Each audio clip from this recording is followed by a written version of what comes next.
মাননীয় প্রধানমন্ত্রীর সানুগ্রহ অনুমতিক্রমে জেলা প্রশাসক সম্মেলন 2026-এর উদ্বোধন অনুষ্ঠান শুরু করছি।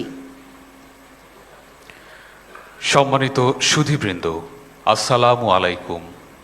জেলা প্রশাসক সম্মেলন 2026-এর উদ্বোধন অনুষ্ঠানে প্রধান অতিথির আসন অলংকৃত করেছেন গণপ্রজাতন্ত্রী বাংলাদেশ সরকারের মাননীয় প্রধানমন্ত্রী জনাব তারেক রহমান। উদ্বোধন অনুষ্ঠানে উপস্থিত রয়েছেন মাননীয় মন্ত্রীবর্গ, মাননীয় প্রধানমন্ত্রীর উপদেষ্টাবৃন্দ, মাননীয় প্রতিমন্ত্রীগণ, সম্মানিত মন্ত্রিপরিষদ সচিব, মাননীয় প্রধানমন্ত্রীর মুখ্য সচিব, সশস্ত্র বাহিনীর প্রধানগণ, সিনিয়র সচিব ও সচিববৃন্দ, অন্যান্য ঊর্ধ্বতন কর্মকর্তাবৃন্দ, কমিশনার ও জেলা প্রশাসকবৃন্দ এবং প্রিন্ট ও ইলেকট্রনিক মিডিয়ার প্রতিনিধিবৃন্দ। অনুষ্ঠান ঘোষণায় আছি আমি ইয়াসমিন নাহার রুমা, সিনিয়র সহকারী সচিব, মন্ত্রিপরিষদ বিভাগ। এবং আমি ইবনুল হাসান, উপসচিব, মন্ত্রিপরিষদ বিভাগ। সম্মানিত সুধীমণ্ডলী, এখন প্রারম্ভিক বক্তব্য প্রদান করবেন সম্মানিত মন্ত্রিপরিষদ সচিব জনাব নাসিমুল গনি। বক্তব্য প্রদানের জন্য মন্ত্রিপরিষদ সচিব মহোদয়কে বিনীত অনুরোধ জানাচ্ছি। বিসমিল্লাহির রহমানির রহিম। মাননীয় প্রধানমন্ত্রী, মাননীয় মন্ত্রীবর্গ, উপদেষ্টাবৃন্দ, প্রতিমন্ত্রী মহোদয়বৃন্দ এবং আমার সহকর্মীবৃন্দ, সালামু আলাইকুম। জেলা প্রশাসক সম্মেলন 2026-এর উদ্বোধন অনুষ্ঠানে আপনাদের সকলকে স্বাগত জানাচ্ছি। শুরুতেই গভীর শ্রদ্ধার সঙ্গে স্মরণ করছি মহান মুক্তিযুদ্ধের শহীদ ও বীর মুক্তিযোদ্ধাদের, যাদের আত্মত্যাগের বিনিময়ে আমরা অর্জন করেছি স্বাধীনতা। শ্রদ্ধাভরে স্মরণ করছি জুলাই অভ্যুত্থানের শহীদ ও আহত দেশপ্রেমিক ছাত্র জনতাকে, যাদের আত্মদান একটি ন্যায়ভিত্তিক, অন্তর্ভুক্তিমূলক ও গণতান্ত্রিক বাংলাদেশ বিনির্মাণের পথকে সুগম করেছে। সম্মানিত সুধীবৃন্দ, জেলা প্রশাসন একটি ঐতিহ্যবাহী প্রতিষ্ঠান। ব্রিটিশ ভারতে 1772 সালে প্রথম কালেক্টরের পদ সৃষ্টি করা হয়। পদটির নাম ছিল ডিস্ট্রিক্ট কালেক্টর। এর জন্য জেলা প্রশাসকের কার্যালয়কে আজও ঐতিহ্যগতভাবে কালেক্টরেট হিসেবে অভিহিত করা হয়। পরবর্তীকালে দায়িত্ব পালনের প্রয়োজনে ফৌজদারি বিচার ক্ষমতা অর্পণ করা হয় ও ডিস্ট্রিক্ট ম্যাজিস্ট্রেট নামে আরেকটি অভিধান সৃজন করা হয়। পাকিস্তান আমলে জেলার উন্নয়ন কার্যক্রমের সমন্বয় সাধনের জন্য ডিস্ট্রিক্ট ম্যাজিস্ট্রেট বা কালেক্টরেটের জন্য আরেকটি সত্তা সৃষ্টি করা হয়, যার নাম ডেপুটি কমিশনার। মাননীয় প্রধানমন্ত্রী, সময়ের পরিক্রমায় জেলা প্রশাসনের দায়িত্ব কার্যপরিধি বহুমাত্রিকভাবে বিস্তৃত হয়েছে। জেলা প্রশাসকগণ মাঠ পর্যায়ে সরকারের প্রতিনিধি হিসেবে দায়িত্ব পালন করে থাকেন। জেলা প্রশাসক সম্মেলন সরকারের নীতি ও কর্মপরিকল্পনা সরাসরি মাঠ পর্যায়ে পৌঁছে দেওয়ার একটি গুরুত্বপূর্ণ মাধ্যম। এই সম্মেলনে মাঠ প্রশাসন নীতি নির্ধারণী পর্যায়ের মধ্যে কার্যকর সমন্বয় ও প্রত্যক্ষ সংলাপের একটি গুরুত্বপূর্ণ প্ল্যাটফর্ম। প্রশাসনের কর্মকর্তাগণ এই সম্মেলনের মাধ্যমে সরকারের সর্বোচ্চ অবস্থান থেকে দিক নির্দেশনা লাভ করেন এবং নিবেদিত চিত্তে কাজ করার অনুপ্রেরণা লাভ করেন। সম্মেলনে সরকার প্রধান হিসেবে আপনার প্রদত্ত নির্দেশনা বাস্তবায়নে জেলা প্রশাসকগণ সদা তৎপর থাকবেন। প্রিয় বিভাগীয় কমিশনার ও জেলা প্রশাসকবৃন্দ, আপনারাই মাঠ প্রশাসনের মূল চালিকা শক্তি। সরকারের নীতিমালা ও অগ্রাধিকারমূলক কর্মসূচি বাস্তবায়নে আপনাদের ভূমিকা অপরিহার্য। বর্তমান সরকার দায়িত্ব গ্রহণের সঙ্গে সঙ্গে বিভিন্ন কল্যাণমূলক কর্মসূচির মাধ্যমে জনগণের জীবন মান উন্নয়নে বহুমুখী কার্যক্রম বাস্তবায়ন করছে। আপনারা জানেন, ব্যক্তি নয়, পরিবারই উন্নয়নের মূল একক। এই দর্শনকে ভিত্তি করে নারীর মর্যাদা নিশ্চিতকরণ, খাদ্য নিরাপত্তা, স্বাস্থ্য, শিক্ষা উন্নয়নের লক্ষ্যে ফ্যামিলি কার্ড কর্মসূচি চালু হয়েছে। এক্ষেত্রে স্বচ্ছতার মাধ্যমে সঠিক উপকারভোগী নির্বাচন আপনাদের দায়িত্ব ও কর্তব্য। এছাড়াও বর্তমান সরকার ইমাম, মুয়াজ্জিন, খাদেম এবং অন্যান্য ধর্মীয় নেতাদের যথা পুরোহিত, সেবায়েত, ভিক্ষু এদের জন্য মাসিক সম্মানী বা ভাতার একটি নতুন ও পাইলট প্রকল্প চালু করেছেন। এটি একটি কল্যাণমূলক উদ্যোগ, যার মাধ্যমে ধর্মীয় সেবায় নিয়োজিত ব্যক্তিদের অর্থনৈতিক সহায়তা ও মর্যাদা নিশ্চিত করার ব্যবস্থা করা হয়েছে। একইভাবে সরকার ভূমিহীন, প্রান্তিক ও ক্ষুদ্র কৃষকদের জন্য কৃষক কার্ড চালু করেছে, যার মাধ্যমে কার্ডধারীরা ন্যায্য মূল্যে কৃষি উপকরণ, সহজে ঋণ, সরাসরি সরকারি ভর্তুকি মূল্যে সার, বীজ ও কীটনাশক এবং বছরে ২৫০০ টাকা আর্থিক সহায়তা সহ মোট ১০ ধরনের সুবিধা পাবেন। কৃষি আমাদের অর্থনীতির মূল চালিকা শক্তি, সুতরাং যাচাই বাছাইয়ের মাধ্যমে প্রকৃত কৃষক যেন এই সুবিধা পায়, ফলপ্রসূ তদারকির মাধ্যমে তা আপনাদের নিশ্চিত করতে হবে। জলাবদ্ধতা, পরিবেশের ভারসাম্য রক্ষা এবং জলবায়ুর পরিবর্তনের বিরূপ প্রভাব মোকাবিলায় সরকার সারা দেশে বৃক্ষরোপণ কর্মসূচি গ্রহণ করেছে। নির্ধারিত লক্ষ্যমাত্রা অনুযায়ী বৃক্ষরোপণ ও সঠিকভাবে সেগুলো রক্ষণাবেক্ষণে জেলা প্রশাসকদের ভূমিকা গুরুত্বপূর্ণ। জলাবদ্ধতা নিরসন, সেচ ব্যবস্থা উন্নয়ন এবং পরিবেশগত ভারসাম্য রক্ষায় খাল খনন ও পুনঃখননে সরকারের অগ্রাধিকারমূলক কার্যক্রম। অনেক ক্ষেত্রে খাল দখল ও ভরাট হয়ে যাওয়ায় পানি প্রবাহ ব্যাহত হচ্ছে। এই পরিস্থিতির মোকাবেলায় অবৈধ দখল উচ্ছেদ, খাল পুনরুদ্ধার এবং রক্ষণাবেক্ষণের সমন্বিত উদ্যোগ গ্রহণের মাধ্যমে জেলা প্রশাসকদের কঠোর ভূমিকা পালন করতে হবে।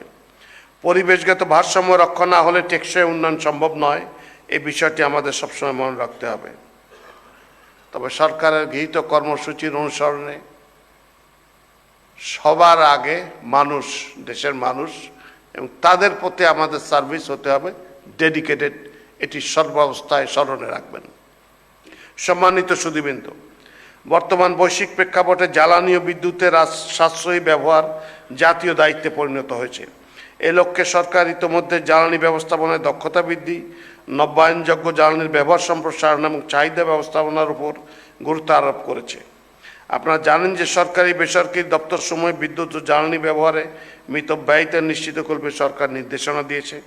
এক্ষেত্রে জেলা প্রশাসকগণকে সময়োপযোগী ভূমিকা পালন করতে হবে, যাতে সম্পদের অপচয় রোধ এবং টেকসই ব্যবহার নিশ্চিত হয়। প্রিয় সহকর্মীবৃন্দ, জাতীয় নির্বাচন সুষ্ঠু, অবাধ ও শান্তিপূর্ণ সম্পন্ন করা রাষ্ট্রের একটি প্রধান অগ্রাধিকার। এক্ষেত্রে জেলা প্রশাসকদের পেশাদারিত্ব ও নিরপেক্ষতা অত্যন্ত গুরুত্বপূর্ণ। এই ধারা অব্যাহত রাখতে হবে। মাঠ প্রশাসনের নেতৃত্ব দানকারী হিসেবে আইন শৃঙ্খলা রক্ষা, দুর্যোগ ব্যবস্থাপনা, সামাজিক সুরক্ষা কর্মসূচি, ভূমি ব্যবস্থাপনা, আধুনিকীকরণ, ডিজিটাল সেবা সম্প্রসারণ, কৃষি ও সেচ কার্যক্রমে সহায়তা প্রদান ইত্যাদি ক্ষেত্রে আপনাদের কার্যকর ভূমিকা সুবিদিত। সেবার মান উন্নয়নের মাধ্যমে জনগণের আস্থা অর্জনে আপনাদের আরও বেশি তৎপর হতে হবে। প্রিয় জেলা প্রশাসকবৃন্দ, জেলা প্রশাসকের দায়িত্বে মোবাইল কোর্টের পরিধি ব্যাপক ও বিস্তৃত হয়েছে। নির্ধারিত দিন সময়ে নিয়মিত জোরদারভাবে মোবাইল কোর্ট পরিচালনা করতে হবে, যাতে সাধারণ মানুষের স্বার্থ সুরক্ষিত থাকে এবং আইন লঙ্ঘনের প্রবণতা হ্রাস পায়। আইন প্রয়োগের ক্ষেত্রে স্বচ্ছতা, ন্যায্যতা ও মানবিক দৃষ্টিভঙ্গি বজায় রাখা অত্যন্ত জরুরি। আমাদের প্রত্যন্ত অঞ্চলে কিশোর ও তরুণের মধ্যে ব্যাপকভাবে মাদকাসক্তি ছড়িয়ে পড়েছে, যা শুধু আইন প্রয়োগের মাধ্যমে মোকাবেলা সম্ভব নয়। তাদেরকে উৎপাদনমুখী কাজে নিয়োজিত করা, স্কুল কলেজে খেলাধুলা, সাংস্কৃতিক চর্চা ইত্যাদি ক্ষেত্রে আপনারা উদ্ভাবনী ধ্যান ধারণা দিয়ে এগিয়ে আসতে পারেন, যাতে বিপুল জনশক্তিকে কাজে ব্যাপৃত করা যায়। প্রিয় সহকর্মীবৃন্দ, এই 4 দিনব্যাপী সম্মেলনের বিভিন্ন অধিবেশনে আপনারা মাঠ পর্যায়ের বাস্তব অভিজ্ঞতা, সমস্যা ও সম্ভাবনাগুলো সরাসরি নীতি নির্ধারণী পর্যায়ে উপস্থাপনের সুযোগ পাবেন। সরকারের নীতি নির্ধারণ এবং জ্যেষ্ঠ কর্মকর্তার অভিজ্ঞতা আপনাদের কাজে নতুন গতি ও পথ নির্দেশ করবে। আপনাদের মতামত, সুপারিশ, অভিজ্ঞতা সরকারের নীতি প্রণয়ন এবং বাস্তবায়ন প্রক্রিয়াকে আরও কার্যকর ও সময়োপযোগী করতে সহায়তা করবে। মাননীয় প্রধানমন্ত্রী, আপনার দূরদর্শী নেতৃত্বে বাংলাদেশের উন্নয়নের এক নতুন দিগন্তে এগিয়ে যাচ্ছে। আপনার নেতৃত্বে মাঠ প্রশাসন ভবিষ্যতের চ্যালেঞ্জ মোকাবেলায় সততা, দক্ষতা ও আন্তরিকতার সঙ্গে দায়িত্ব পালন করে জনগণের প্রত্যাশা পূরণে সক্ষম হবে, এটাই আমার দৃঢ় বিশ্বাস। আপনার উপস্থিতি জেলা প্রশাসক সম্মেলনকে তাৎপর্যমণ্ডিত করেছে। আমি মন্ত্রিপরিষদ বিভাগের পক্ষ থেকে আপনার প্রতি গভীর কৃতজ্ঞতা জ্ঞাপন করছি। পরিশেষে সম্মানিত সুধী, জেলা প্রশাসক 2026 উদ্বোধন অনুষ্ঠানে উপস্থিতির জন্য সকলকে আন্তরিক ধন্যবাদ জানাচ্ছি। মন্ত্রিপরিষদ সচিব মহোদয়কে ধন্যবাদ। সুধীবৃন্দ, এবার মাঠ প্রশাসনের সেবা ও উন্নয়নমূলক কর্মকাণ্ড সংক্রান্ত একটি ভিডিও চিত্র প্রদর্শন করা হবে। ভিডিও চিত্রটি উপভোগ করার জন্য সকলকে বিনীত অনুরোধ জানাচ্ছি।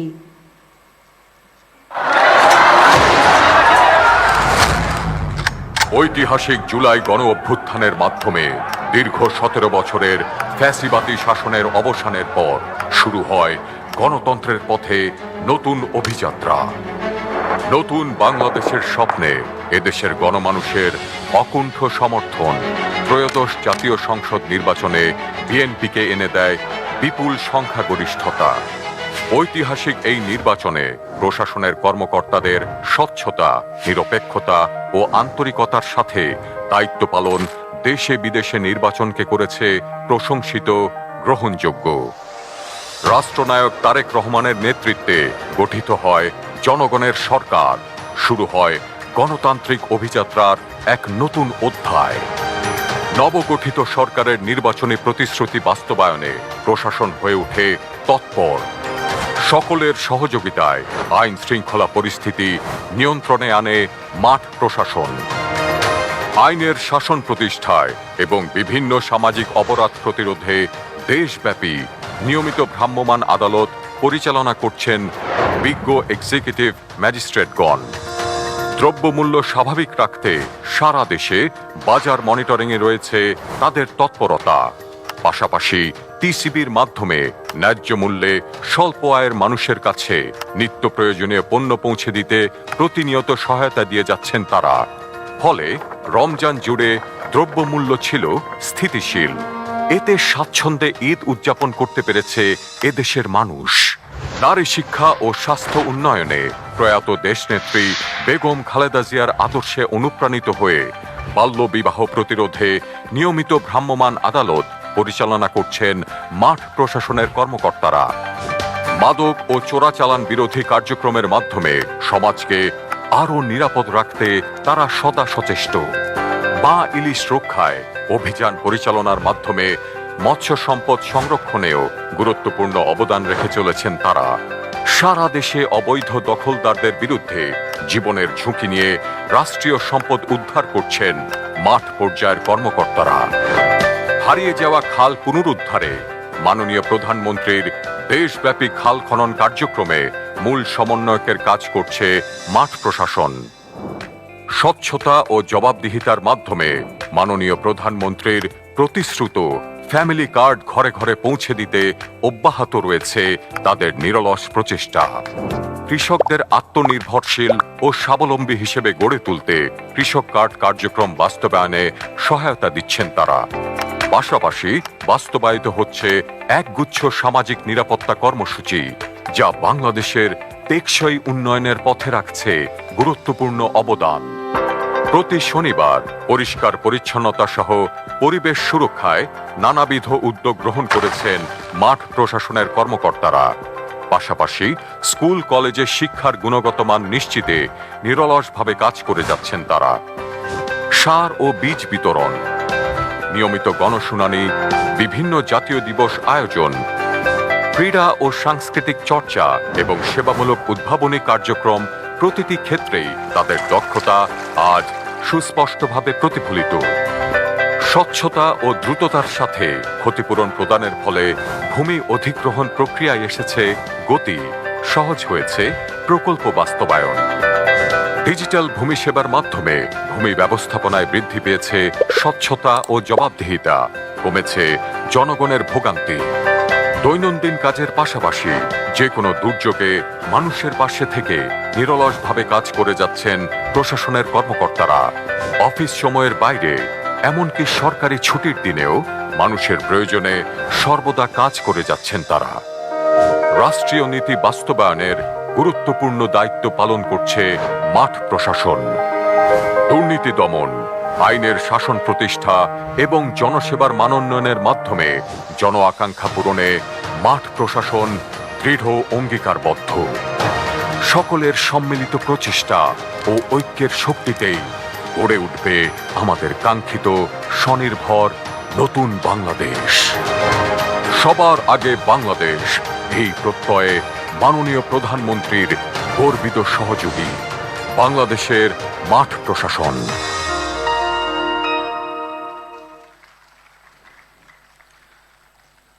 ভিডিও চিত্রটি উপভোগ করার জন্য ধন্যবাদ। সম্মানিত সুধী, এ পর্যায়ে জেলা প্রশাসকগণের পক্ষ থেকে বক্তব্য প্রদান করবেন জেলা প্রশাসক নাটোর মিজ আসমা শাহিন। জেলা প্রশাসক নাটোরকে তার বক্তব্য প্রদানের জন্য অনুরোধ জানাচ্ছি।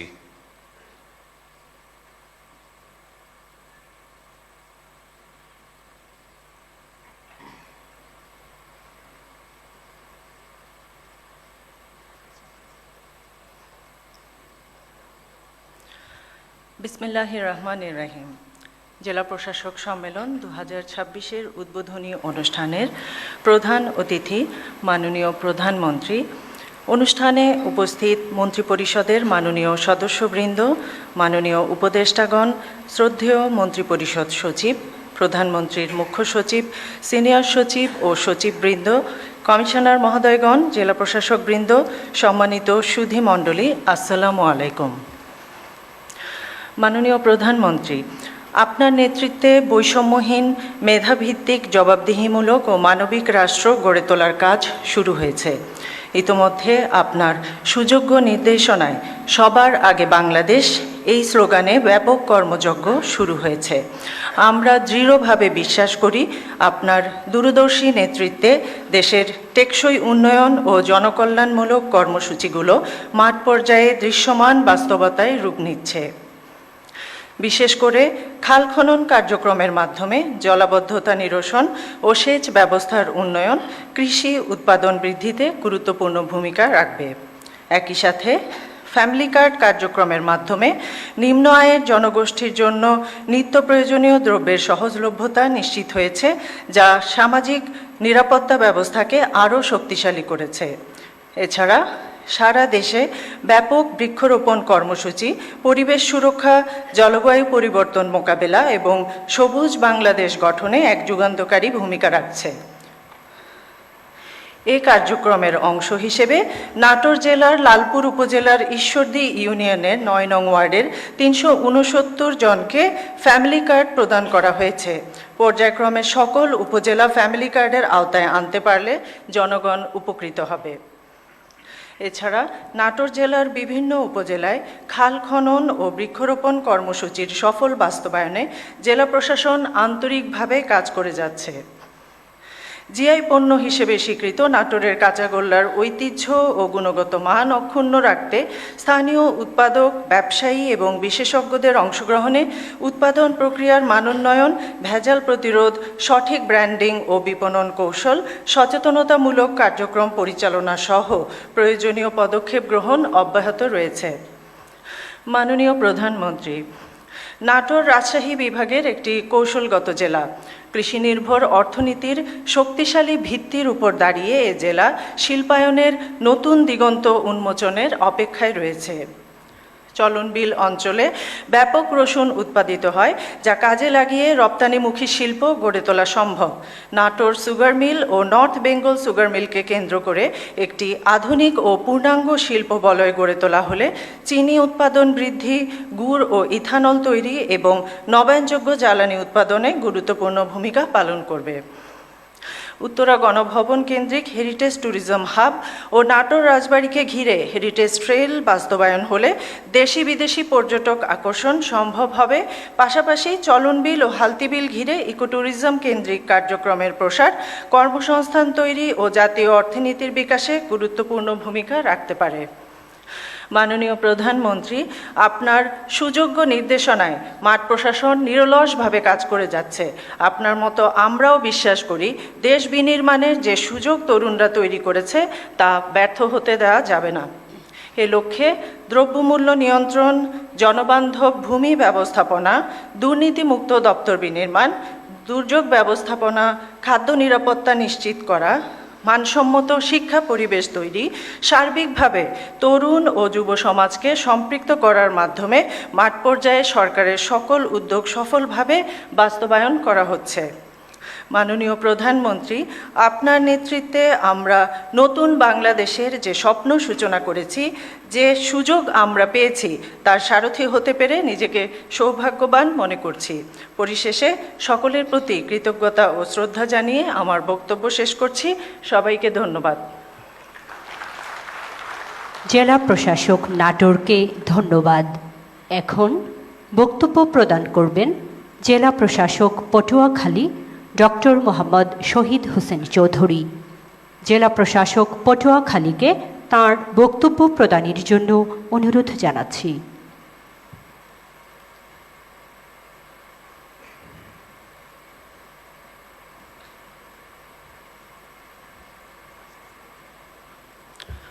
বিসমিল্লাহির রহমানির রহিম। জেলা প্রশাসক সম্মেলন 2026-এর উদ্বোধনী অনুষ্ঠানের প্রধান অতিথি মাননীয় প্রধানমন্ত্রী, অনুষ্ঠানে উপস্থিত মন্ত্রিপরিষদের মাননীয় সদস্যবৃন্দ, মাননীয় উপদেষ্টাগণ, শ্রদ্ধেয় মন্ত্রিপরিষদ সচিব, প্রধানমন্ত্রীর মুখ্য সচিব, সিনিয়র সচিব ও সচিববৃন্দ, কমিশনার মহোদয়গণ, জেলা প্রশাসকবৃন্দ ও সুধীমণ্ডলী, আসসালামু আলাইকুম। মাননীয় প্রধানমন্ত্রী, উন্নয়নের প্রচলিত ধারণা থেকে বেরিয়ে এসে উন্নয়ন প্রক্রিয়ায় জনগণের প্রত্যক্ষ অংশগ্রহণ নিশ্চিত করে মানবকেন্দ্রিক উন্নয়ন দর্শনের উপর গুরুত্ব আরোপ করা যখন সময়ের দাবি, তখন এই দর্শন বাস্তবায়নের লক্ষ্যে বর্তমান সরকারের বিভিন্ন উদ্ভাবনী ও কল্যাণমুখী উদ্যোগ প্রশংসিত হয়েছে। এই সকল উদ্যোগের মাঠ পর্যায়ের বাস্তবায়ন জেলা প্রশাসনের প্রত্যক্ষ তত্ত্বাবধানেই চলমান রয়েছে। সুধীমণ্ডলী, কল্যাণমুখী রাষ্ট্র গঠনের লক্ষ্যে ব্যক্তি নয়, পরিবারই উন্নয়নের মূল একক, এই নীতিকে সামনে রেখে ফ্যামিলি কার্ড প্রবর্তন করা হয়েছে।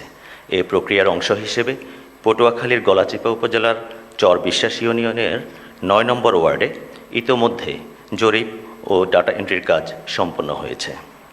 মাননীয় প্রধানমন্ত্রী, পটুয়াখালী দক্ষিণাঞ্চলের দারিদ্র্য পীড়িত দুর্যোগপ্রবণ একটি জেলা। এই জেলার শতভাগ জনগণকে ফ্যামিলি কার্ড প্রোগ্রামের আওতায় আনা গেলে দরিদ্র জনগোষ্ঠী উপকৃত হবে বলে দৃঢ়ভাবে বিশ্বাস করি। সুধীমণ্ডলী, এটি সর্বজন বিদিত যে ফ্যামিলি কার্ডের মতোই সরকারের প্রবর্তিত কৃষি কার্ড, ক্রীড়া কার্ড, হেলথ কার্ড, ইমাম, মুয়াজ্জিন, পুরোহিত, সেবায়েতগণের জন্য ভাতার ব্যবস্থা সমাজে ইতিবাচক প্রভাব ফেলেছে। ডেঙ্গু ও চিকুনগুনিয়ার প্রাদুর্ভাবের বিষয় মাথায় রেখে সরকারের প্রোঅ্যাক্টিভ প্রোগ্রাম হিসেবে বর্ষা মৌসুমের পূর্বেই গত 14 মার্চ থেকে গৃহীত প্রতি শনিবারের পরিচ্ছন্নতা কার্যক্রম জনমনে স্বস্তি দিচ্ছে। দেশব্যাপী নদী, খাল, জলাধার খনন পুনঃখনন কর্মসূচির আওতায় আগামী 5 বছরে 20,000 কিলোমিটার খাল খননের অংশ হিসেবে পটুয়াখালী জেলায় প্রাথমিকভাবে 41টি খাল খনন পুনঃখননের কাজ চলমান রয়েছে। এছাড়া পরিবেশের ভারসাম্য রক্ষা ও জলবায়ু পরিবর্তনের ঝুঁকি কমাতে 5 বছরে 25 কোটি বৃক্ষরোপণ কর্মসূচির মতো যুগান্তকারী উদ্যোগের শতভাগ সদ্ব্যবহার করতে পটুয়াখালী জেলা প্রশাসন বদ্ধপরিকর। এই প্রসঙ্গে বিনয়ের সাথে অবহিত করার লোভ সংবরণ করতে পারছি না যে প্রয়াত প্রধানমন্ত্রী বেগম খালেদা জিয়ার ব্রেন চাইল্ড হিসেবে প্রধানমন্ত্রীর কার্যালয়ে সৃজিত বনাশ্রয় কর্মসূচির আদলে পটুয়াখালীর সুপরিচিত সেলফি রোড সংলগ্ন ঝাউতলায় দেশীয় প্রজাতির জীববৈচিত্র্য বান্ধব গাছ, লতা, গুল্মের মিশ্রণে ঔষধি বৃক্ষের সমাহার গড়ে তোলার কাজ চলমান রয়েছে। এছাড়াও অল্প সময়ে পরিণত বন তৈরির জাপানি কৌশল অনুসরণ করে কলাপাড়া উপজেলায় বেদখল হওয়া খাস জমি উদ্ধার করে মিয়াওয়াকি ফরেস্ট স্থাপনের উদ্যোগ গ্রহণ করা হয়েছে। মাননীয় প্রধানমন্ত্রী, মধ্যপ্রাচ্যে চলমান যুদ্ধের কারণে বৈশ্বিক জ্বালানি সংকটের ধকল সরকার দক্ষতার সাথে মোকাবিলা করছে, যা সত্যিই প্রশংসার দাবি রাখে। এদিকে পর্যটন খাতের টেকসই ও দীর্ঘমেয়াদী উন্নয়নের লক্ষ্যে এ খাতকে পরিকল্পিতভাবে এগিয়ে নিতে পর্যটন মহাপরিকল্পনার কাজ করছে সরকার। এটি পটুয়াখালীবাসীর জন্য অত্যন্ত আনন্দের সংবাদ যে কুয়াকাটার প্রাকৃতিক সৌন্দর্য রক্ষা ও পর্যটন শিল্পকে বিকশিত করতে কুয়াকাটা সংলগ্ন 7টি উপজেলাকে কেন্দ্র করে পায়রা Kuakata comprehensive plan focusing on ecotourism শীর্ষক গৃহীত পরিকল্পনার আওতায় অ্যাকশন এরিয়া প্ল্যান তৈরি করার ঘোষণা দিয়েছে সরকার। আমরা জেনেছি মাননীয় প্রধানমন্ত্রী মহান জাতীয় সংসদে শৈশবে তাঁর পিতার সাথে কুয়াকাটা ভ্রমণের স্মৃতিচারণ করেছেন। শৈশবের স্মৃতিবিজড়িত কুয়াকাটায় আবার সানুগ্রহ সফর করার জন্য জেলা প্রশাসক পটুয়াখালী হিসেবে মাননীয় প্রধানমন্ত্রীকে বিনীতভাবে নিমন্ত্রণ করছি। পরিশেষে মাননীয় প্রধানমন্ত্রীর চৌকস নেতৃত্বে অচিরেই আমরা একটি সুখী, স্বনির্ভর ও বৈষম্যহীন বাংলাদেশ বিনির্মাণে ভূমিকা রাখতে পারব। মাঠ প্রশাসনের একজন ক্ষুদ্র কর্মী হিসেবে এই প্রত্যাশা ব্যক্ত করে আমার বক্তব্য শেষ করছি। সকলকে ধন্যবাদ।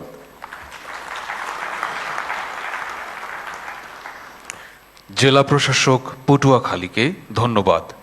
সম্মানিত সুধী, এবারে কমিশনারগণের পক্ষ থেকে বক্তব্য প্রদান করবেন কমিশনার চট্টগ্রাম বিভাগ ডক্টর মোহাম্মদ জিয়াউদ্দিন। কমিশনার চট্টগ্রাম বিভাগকে তার বক্তব্য প্রদানের জন্য অনুরোধ জানাচ্ছি। বিসমিল্লাহির রহমানির রহিম। জেলা প্রশাসক সম্মেলন 2026-এ আজ উদ্বোধনী অনুষ্ঠানে উপস্থিত প্রধান অতিথি মাননীয় প্রধানমন্ত্রী জনাব তারেক রহমান এমপি, উপস্থিত মাননীয় মন্ত্রী, উপদেষ্টা, প্রতিমন্ত্রী মহোদয়গণ ও সম্মানিত শ্রদ্ধেয় সহকর্মীবৃন্দ, আসসালামু আলাইকুম। মাননীয় প্রধানমন্ত্রী, আপনার দূরদর্শী নেতৃত্বে বর্তমান সরকার এদেশের আপামর জনসাধারণের আকাঙ্ক্ষা বাস্তব রূপ দিতে নিরলসভাবে ব্রতী রয়েছে। আমরা মাঠ প্রশাসনের সদস্যবৃন্দ সরকারের এই জনকল্যাণমুখী নীতি ও কর্মসূচিগুলো পূর্ণ নিষ্ঠা ও একাগ্রতার সাথে সাধারণ মানুষের দোরগোড়ায় পৌঁছে দিতে অঙ্গীকারাবদ্ধ। রাষ্ট্রের অজস্র ব্যস্ততার মাঝেও আমাদের সাথে এই নিবিড় মত বিনিময়ের সুযোগ করে দেওয়ার জন্য আমরা আপনার প্রতি অশেষ কৃতজ্ঞতা জ্ঞাপন করছি। এটি আমাদের কর্মস্পৃহাকে নতুনভাবে উজ্জীবিত করবে। মাননীয় প্রধানমন্ত্রী, কক্সবাজার ও পার্বত্য চট্টগ্রামের জেলাগুলোকে কেন্দ্র করে একটি সুদূর প্রসারী ও পরিবেশ বান্ধব পর্যটন মহাপরিকল্পনা গ্রহণ করা হলে এই অঞ্চলটি বিশ্বমানের পর্যটন কেন্দ্রে পরিণত হবে। আমাদের শিল্প ও পর্যটন সম্ভাবনাকে কাজে লাগাতে মিরসরাই থেকে কক্সবাজার পর্যন্ত একটি সমন্বিত মেরিন ড্রাইভ ও উপকূলীয় সুরক্ষা বাঁধ নির্মাণ করা প্রয়োজন।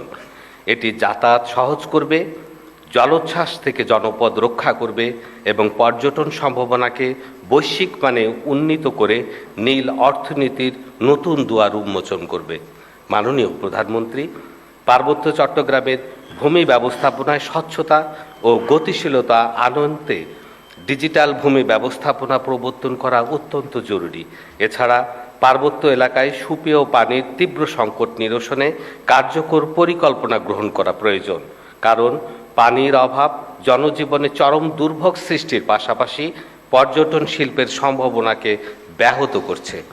মাননীয় প্রধানমন্ত্রী, পাহাড় ও সমতলের কৃষি অর্থনীতিতে বৈপ্লবিক পরিবর্তন আনতে চট্টগ্রামে একটি বিশেষায়িত অ্যাগ্রো প্রসেসিং জোন প্রতিষ্ঠা করা গেলে এর মাধ্যমে স্থানীয়ভাবে উৎপাদিত বৈচিত্র্যময় ফলমূল ও কৃষিপণ্য আধুনিক প্রযুক্তিতে প্রক্রিয়াজাত করে সরাসরি বিশ্ববাজারে রপ্তানি করা সম্ভব হবে, যা পচনশীল পণ্যের অপচয় রোধসহ কৃষকের ন্যায্য মূল্য নিশ্চিত করবে, গ্রামীণ অর্থনীতিতে ব্যাপক কর্মসংস্থান ও সমৃদ্ধি বয়ে আনবে, কৃষিভিত্তিক শিল্পায়নের মাধ্যমে রপ্তানি বৃদ্ধিতেও ভূমিকা রাখবে। মাননীয় প্রধানমন্ত্রী, ঢাকা চট্টগ্রাম মহাসড়ক বাংলাদেশের অর্থনীতির প্রাণপ্রবাহ।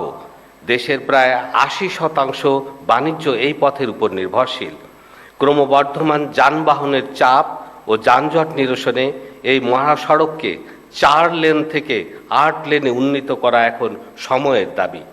এটি বাস্তবায়িত হলে শিল্পায়ন ও বিনিয়োগের পথ উন্মোচিত হবে।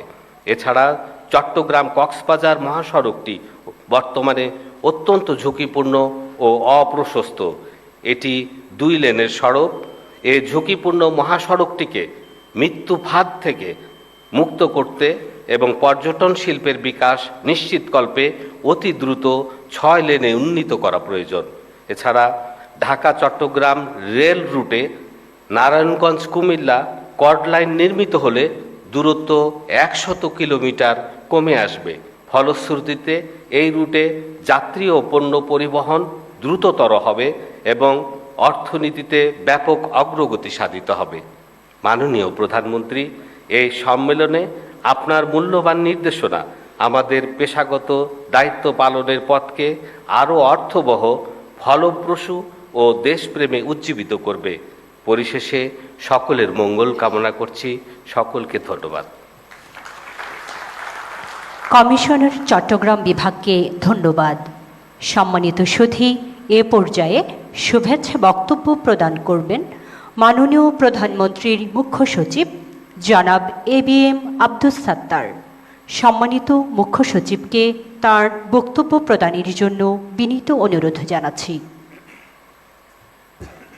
বিসমিল্লাহির রহমানির রহিম। অনুষ্ঠানের সম্মানিত প্রধান অতিথি, গণপ্রজাতন্ত্রী বাংলাদেশ সরকারের মাননীয় প্রধানমন্ত্রী, উপস্থিত মন্ত্রিপরিষদের সদস্যবৃন্দ, উপদেষ্টাবৃন্দ, প্রধানমন্ত্রীর বিশেষ সহকারী বৃন্দ, মন্ত্রিপরিষদ বিভাগের সচিব এবং সচিববৃন্দ, বিভাগীয় কমিশনার এবং জেলা প্রশাসক, সহকর্মীবৃন্দ, আসসালামু আলাইকুম। প্রিয় সহকর্মীবৃন্দ, আমরা সবাই জানি বিগত 12 ফেব্রুয়ারি একটি নিরপেক্ষ, সুষ্ঠু এবং দেশে বিদেশে গ্রহণযোগ্য একটি নির্বাচনের মধ্য দিয়ে একটি নতুন সরকারের পথ চলা শুরু হয়েছে। নির্বাচনের আগে বর্তমান সরকার যে দল, বাংলাদেশ জাতীয়তাবাদী দল বিএনপি, 31 দফা একটি সংস্কার কর্মসূচি জনগণের কাছে উপস্থাপন করেছিলেন এবং নির্বাচনের অব্যাহতি পূর্বে নির্বাচনী ইশতেহার ঘোষণা করা হয়েছিল। তো আমাদের দায়িত্ব হলো এই সরকারের 31 দফা কর্মসূচি এবং নির্বাচনী ইশতেহারকে অনুসরণ করে জনগণের প্রত্যাশা পূরণ করা। প্রিয় সহকর্মীবৃন্দ, আপনারা লক্ষ্য করেছেন নির্বাচিত সরকারের যে মাননীয় প্রধানমন্ত্রী, উনি বিগত 2.5 মাস কিভাবে কাজ করছেন এবং তার প্রত্যাশা কি আমাদের কাছে, এটাও আপনারা উদ্ভাবন করেছেন। আমি আশা করি আপনারা সেই বার্তাটি আন্তরিকভাবে গ্রহণ করবেন এবং সর্বোচ্চ মেধা এবং দক্ষতা দিয়ে সেটা পালন করার চেষ্টা করবেন। আমরা মাননীয় প্রধানমন্ত্রীর কার্যালয়, কেন্দ্রীয় প্রশাসন এবং মাঠ প্রশাসনের সমন্বয় সাধন করে থাকি।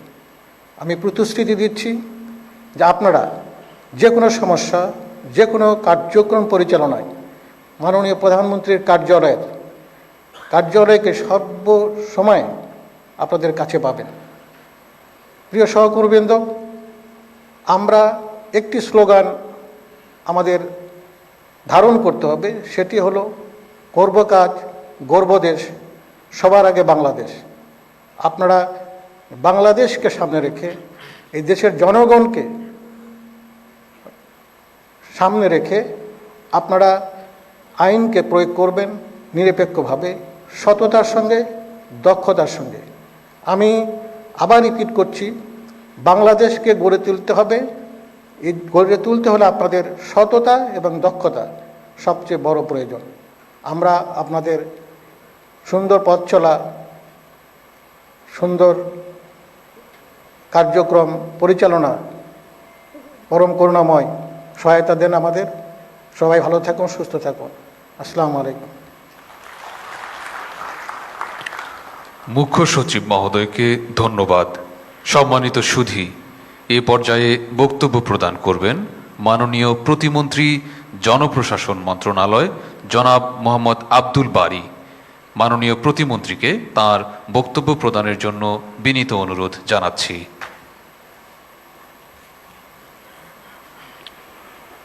বিসমিল্লাহির রহমানির রহিম।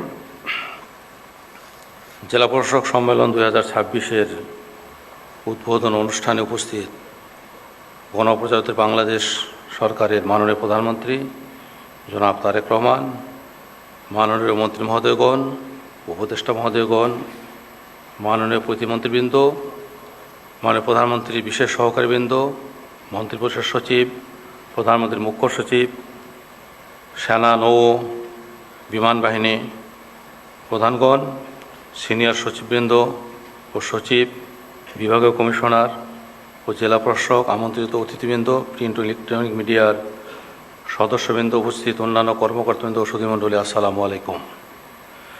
আমি শুরুতেই গভীর শ্রদ্ধার সঙ্গে স্মরণ করছি ৭১-এর মহান মুক্তিযুদ্ধে শহীদ ও বীর মুক্তিযোদ্ধা সহ দীর্ঘ স্বৈরাচার বিরোধী গণতান্ত্রিক আন্দোলনে গুম, হত্যা সহ নির্যাতিত ও 2024 সালের জুলাই গণ অভ্যুত্থানে শহীদ ও আহত ছাত্র জনতাকে। আমি শ্রদ্ধাভরে স্মরণ করছি মহান স্বাধীনতার ঘোষক শহীদ রাষ্ট্রপতি জিয়া রহমানকে, যিনি বাংলাদেশে বহুদলীয় গণতন্ত্র ফিরিয়ে আনা সহ রাষ্ট্রীয় কাঠামোর মৌলিক ভিত্তিসমূহের প্রাতিষ্ঠানিক রূপ দিয়েছিলেন। শ্রদ্ধা জানাই গণতন্ত্রের আপসীন নেত্রী, বাংলাদেশে 3বারের সফল সাবেক প্রধানমন্ত্রী বেগম খালেদা জিয়াকে, যিনি বাংলাদেশের প্রথম নারী প্রধানমন্ত্রী হিসেবে দেশে সংসদীয় গণতন্ত্রের প্রতিষ্ঠা ও অগ্রযাত্রায় গুরুত্বপূর্ণ ভূমিকা রেখেছেন। সম্মানিত সুধীবৃন্দ, বর্তমান সরকারের দায়িত্ব গ্রহণের পর থেকেই একটি মানবিক, ন্যায়ভিত্তিক ও সমৃদ্ধ বাংলাদেশ গড়ে তুলতে কাজ করে যাচ্ছে। বাংলাদেশের প্রশাসনিক কাঠামোকে দক্ষ, জবাবদিহিতামূলক এবং জনবান্ধব রূপ দেওয়ার লক্ষ্যে জনপ্রশাসন মন্ত্রণালয় একাধিক উদ্যোগ গ্রহণ করেছে। নির্বাচনী ইশতেহারের প্রতিশ্রুতির আলোকে প্রশাসনিক সংস্কার, নিয়োগ প্রক্রিয়া আধুনিকায়ন এবং মেধাভিত্তিক রাষ্ট্র গঠনে জনপ্রশাসন মন্ত্রণালয় ইতোমধ্যে কাজ শুরু করেছে। সরকারের অন্যতম প্রধান অঙ্গীকার ছিল মেরিটোক্রেসির বাংলাদেশ বিনির্মাণ। এই লক্ষ্যে নিয়োগ, বদলি ও পদোন্নতিতে মেধা, দক্ষতা, সততা, অভিজ্ঞতা ও প্রশিক্ষণকে একমাত্র মানদণ্ড হিসেবে প্রতিষ্ঠার উদ্যোগ নেওয়া হয়েছে।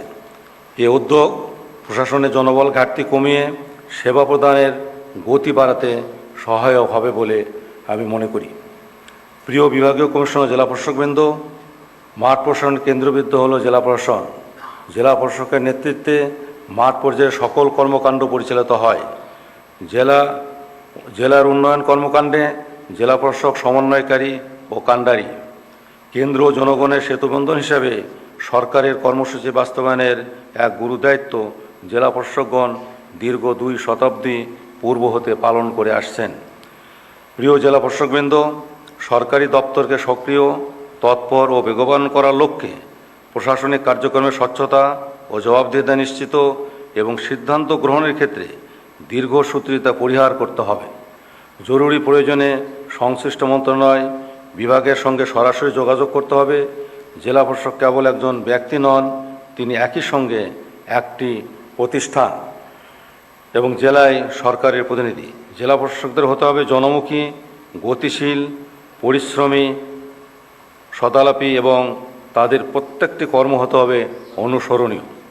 বিশ্বের দ্রুত আধুনিকায়ন এবং আইসিটির বিস্ময়কর সাফল্যের ফলে প্রশাসনের সনাতন ধ্যান ধারণার পরিবর্তন ঘটেছে। আবির্ভূত হয়েছে আধুনিক, উন্নয়নমুখী 91 জনপ্রশাসন ব্যবস্থা। আজকের জেলা প্রশাসককে ভূমি প্রশাসন ও ব্যবস্থাপনা, এক্সিকিউটিভ ম্যাজিস্ট্রেসি ও সাধারণ প্রশাসন পরিচালনার সঙ্গে সঙ্গে যুগপৎভাবে জেলা পর্যায়ে সরকারের প্রতিনিধি হিসেবে সার্বিক কার্যাদির সমন্বয় সাধন করতে হয়। আমার বিশ্বাস, আপনাদের দেশাত্মবোধ, পেশাদারিত্ব ও একাগ্রতা আপনাদের উপর অর্পিত দায়িত্বসমূহ যথাযথ পালনে ভূমিকা রাখবে। সম্মানিত সুধীবৃন্দ, এবছরের জেলা প্রশাসক সম্মেলন সুষ্ঠুভাবে আয়োজন করার জন্য আমি মন্ত্রিপরিষদ বিভাগ সহ সংশ্লিষ্ট সকলকে আন্তরিকভাবে ধন্যবাদ জানাচ্ছি। জেলা প্রশাসক সম্মেলনের উদ্বোধন অনুষ্ঠানে উপস্থিত হয়ে সকলকে অনুপ্রাণিত করার জন্য আমি মাননীয় প্রধানমন্ত্রীর প্রতি অশেষ কৃতজ্ঞতা জানাচ্ছি। আমি এ সম্মেলনের সার্বিক সাফল্য কামনা করছি। সকলকে ধন্যবাদ। সবার আগে বাংলাদেশ। আল্লাহ হাফেজ। বাংলাদেশ জিন্দাবাদ। মাননীয় প্রতিমন্ত্রীকে ধন্যবাদ। সম্মানিত সুধীমণ্ডলী, এখন বক্তব্য প্রদান করবেন মাননীয় উপদেষ্টা জনপ্রশাসন মন্ত্রণালয় জনাব মোহাম্মদ ইসমাইল জবিউল্লাহ। মাননীয় উপদেষ্টাকে তার বক্তব্য প্রদানের জন্য বিনীত অনুরোধ জানাচ্ছি। বিসমিল্লাহির রহমানির রহিম। মাননীয় প্রধানমন্ত্রী, সম্মানিত মন্ত্রী ও উপদেষ্টাবর্গ, প্রতিমন্ত্রীবর্গ, প্রধানমন্ত্রীর বিশেষ সহকারী বৃন্দ, মন্ত্রী পরিষদ সচিব, সশস্ত্র বাহিনীর প্রধানগণ, মুখ্য সচিব, সিনিয়র সচিব ও সচিববৃন্দ, বিভাগীয় কমিশনার ও জেলা প্রশাসকবৃন্দ, প্রিন্ট ও ইলেকট্রনিক মিডিয়ার সম্মানিত প্রতিনিধিগণ, সম্মানিত সুধী, আসসালামু আলাইকুম। নবনির্বাচিত সরকারের আজকের এই গুরুত্বপূর্ণ প্রথম জেলা প্রশাসক সম্মেলনে উপস্থিত হতে পেরে আমি গভীরভাবে সম্মানিত ও আনন্দিত বোধ করছি। এই সম্মেলন কেবল একটি নিয়মিত প্রশাসনিক আয়োজন নয়, এটি রাষ্ট্র পরিচালনার বাস্তব ভিত্তিকে শক্তিশালী করা ও দিক নির্দেশনা প্রদানের একটি গুরুত্বপূর্ণ প্ল্যাটফর্ম। আমি গভীর শ্রদ্ধার সাথে স্মরণ করছি মহান মুক্তিযুদ্ধে শহীদদের এবং দীর্ঘ গণতান্ত্রিক আন্দোলনের, বিশেষ করে জুলাইয়ের সে সকল শহীদ ছাত্র যুবকদের যাদের আত্মত্যাগের বিনিময়ে আমরা ফ্যাসিজমের হাত থেকে গণতন্ত্রকে শিকল মুক্ত করতে পেরেছি। একই সাথে শ্রদ্ধাবনত চিত্রে কৃতজ্ঞতা জানাই মাননীয় প্রধানমন্ত্রী জনাব তারেক রহমান এবং মরহুম প্রধানমন্ত্রী বেগম খালেদা জিয়ার প্রতি, যাদের দীর্ঘ সংগ্রামী জীবন, অবর্ণনীয় কষ্ট ও দূরদর্শী নেতৃত্ব লুণ্ঠিত গণতন্ত্রকে পুনরুদ্ধার করে জনগণের কাছে রাষ্ট্রের মালিকানা ফিরিয়ে দিয়েছে। আমি শহীদ রাষ্ট্রপতি জিয়াউর রহমান ও প্রয়াত বেগম খালেদা জিয়ার বিদেহী আত্মার মাগফেরাত কামনা করি। প্রিয় জেলা প্রশাসকবৃন্দ, আপনারাই সরকারের নীতি বাস্তবায়নের সম্মুখ সারির সৈনিক। রাজধানীতে নীতি নির্ধারণ হয়, কিন্তু সেই নীতির সফলতা নির্ধারিত হয় মাঠ পর্যায়ে আপনাদের মাধ্যমে। সরকারের উন্নয়ন ও সুশাসনের মূল চালিকা শক্তি হল জেলা প্রশাসক। জনগণ ও সরকারের মধ্যে সরাসরি সংযোগ স্থাপন করেন আপনারা। আপনাদের প্রতিটি সিদ্ধান্ত, প্রতিটি আচরণ এবং প্রতিটি সেবার মধ্য দিয়েই জনগণ সরকারের প্রকৃত চেহারা উপলব্ধি করে। যেহেতু সাধারণ মানুষ আপনাদের মধ্যেই সরকারের প্রতিচ্ছবি খুঁজে পায়, তাই আপনাদের দায়িত্ব শুধু প্রশাসনিক নয়, এটি রাষ্ট্রীয় আস্থার দায়িত্ব। এই জন্য প্রশাসনে নিরপেক্ষতা, পেশাদারিত্ব ও আইনের শাসন নিশ্চিত করতে হবে। প্রিয় সহকর্মীবৃন্দ, মাননীয় প্রধানমন্ত্রী নির্বাচনের পূর্বে জাতির সামনে নির্বাচনী ইশতেহারের মাধ্যমে যে অঙ্গীকার করেছিলেন, তা আজ আর কোনো দলের নির্বাচনী প্রতিশ্রুতি নয়। এই ইশতেহারের ভিত্তিতে নিরঙ্কুশ ভোটে নির্বাচিত হওয়ার পর এটি আজ রাষ্ট্র পরিচালনার মূল দিক নির্দেশনা। এটি একটি জাতীয় অঙ্গীকার। রাষ্ট্রের চালিকাযন্ত্র হিসেবে এটির বাস্তবায়ন এখন স্টেট অ্যাপারেটাস অফিসিয়ালসের নৈতিক দায়িত্ব, তথা আপনাদের কথা বলছি আমি। প্রিয় সহকর্মীবৃন্দ, মেরিটোক্রেসির বাংলাদেশ বিনির্মাণ, জবাবদিহিমূলক ও জনবান্ধব জনপ্রশাসন গঠন, রাষ্ট্রীয় প্রতিষ্ঠানে পেশাদারিত্ব বৃদ্ধি ও দলীয়করণ রোধ, বেসরকারি সার্ভিস রুল প্রণয়ন, পিএসসিকে শক্তিশালী করা, এসবই সরকারের নির্বাচনী অঙ্গীকার। এই অঙ্গীকার বাস্তবায়নের দায়িত্ব আপনাদের হাতে। আপনাদেরই এগিয়ে আসতে হবে আপনাদের ভবিষ্যৎ প্রজন্মের জন্য, যাদের কাছে একদিন এসে আপনি বলবেন, ভাই আমি তোমার সহকর্মী ছিলাম। প্রাইভেট সেক্টরের কল্যাণের জন্য আপনাদের অবদান রাখতে হবে, অন্যথায় আপনি সমাজের সম্মান অর্জন করতে পারবেন না। জেলায় বিনিয়োগ বৃদ্ধি, এসএমই উন্নয়ন এবং কর্মসংস্থান সৃষ্টি করতে হবে। শিক্ষার মান উন্নয়ন, কারিগরি শিক্ষার প্রসার এবং ডিজিটাল শিক্ষা নিশ্চিত করতে হবে। কোনো শিক্ষার্থী যেন ঝরে না পড়ে তা নিশ্চিত করতে হবে। মানসম্মত ও সহজলভ্য স্বাস্থ্যসেবা এবং প্রকল্পসমূহের মানসম্মত বাস্তবায়ন নিশ্চিত করতে হবে। মনে রাখবেন, এই যুগ শ্রেষ্ঠত্বের যুগ, আর শ্রেষ্ঠত্ব আসে কর্মের মাধ্যমে। সততা, দক্ষতা ও নিষ্ঠা দিয়ে নিজকে এমনভাবে গড়ে তুলুন যেন আপনার কর্মই আপনার পরিচয় হয়ে ওঠে, আর মানুষ আপনাকে সম্মান করে, মনে রাখে আপনার অবদানের জন্য। প্রিয় সহকর্মীবৃন্দ, নির্বাচনী ইশতেহারের আলোকে সরকার ইতিমধ্যেই কিছু সময়োপযোগী ও জনমুখী উদ্যোগ গ্রহণ করেছে। ফ্যামিলি কার্ড, কৃষক কার্ড, স্বাস্থ্যসেবা কার্ড, ধর্মীয় ব্যক্তিত্বদের জন্য মাসিক সম্মানী, সামাজিক নিরাপত্তা কর্মসূচির সম্প্রসারণ, খাল খনন, কৃষি ঋণ মকুব সহ নানা পদক্ষেপ। এগুলো কেবল প্রতিশ্রুতি বাস্তবায়ন নয়, এগুলো রাষ্ট্র ও নাগরিকের মধ্যে আস্থার এক দৃঢ় সেতুবন্ধন। এই আস্থা ধরে রাখা এবং আরও শক্তিশালী করা আমাদের সবার দায়িত্ব। সঠিক উপকারভোগীদের কাছে যাতে সেবা পৌঁছায় তা নিশ্চিত করতে হবে। জনগণের অভিযোগ শুনতে হবে, শুনানি দিতে হবে। আমি আপনাদের প্রতি বিশেষভাবে আহ্বান জানাই, সময়োপযোগী, সঠিক ও দ্রুত সিদ্ধান্ত দিয়ে মানুষের মন জয় করে নিন। আইন শৃঙ্খলা রক্ষা, দ্রব্যমূল্য নিয়ন্ত্রণ, নিত্য প্রয়োজনীয় পণ্যের সরবরাহ নিশ্চিতকরণ, সাপ্লাই চেইন সচল রাখা, বিদ্যুৎ ও জ্বালানি সংকট যেন না হয় তা নিশ্চিত করা এবং মোবাইল কোর্টের কার্যকর প্রয়োগের মাধ্যমে মানুষের জীবনে স্বস্তি আনুন। জনগণের কাছে দ্রুত, সহজ ও হয়রানিমুক্ত সেবা পৌঁছে দিন। প্রতিটি নাগরিকের প্রতি সম্মান দেখিয়ে তাদের সমস্যাকে গুরুত্ব দিন, যাতে জনগণের আস্থা তৈরি হয়। খাল খনন, জলাবদ্ধতা নিরসন, পরিচ্ছন্নতা অভিযান পরিচালনা এবং উদ্ভাবনী উদ্যোগ গ্রহণের মাধ্যমে স্থানীয় উন্নয়ন কার্যক্রমে গতি আনুন। মনে রাখবেন, প্রতিটি উদ্যোগ মানুষের জীবনে পরিবর্তন আনে। মাননীয় প্রধানমন্ত্রীর খাল খনন কর্মসূচির পেছনে রয়েছে গভীর দর্শন। এর মাধ্যমে কেবল কৃষির উপকার বা জলাবদ্ধতা দূর হবে না, বরং ভবিষ্যতে বাংলাদেশের বুক চিরে একটি কার্যকর নৌ যোগাযোগ ব্যবস্থারও নতুন সম্ভাবনা তৈরি হবে। প্রিয় সহকর্মীবৃন্দ, মাঠ পর্যায়ে সরকারের কার্যক্রম বাস্তবায়নে আপনারাই অগ্রণী ভূমিকা পালন করছেন।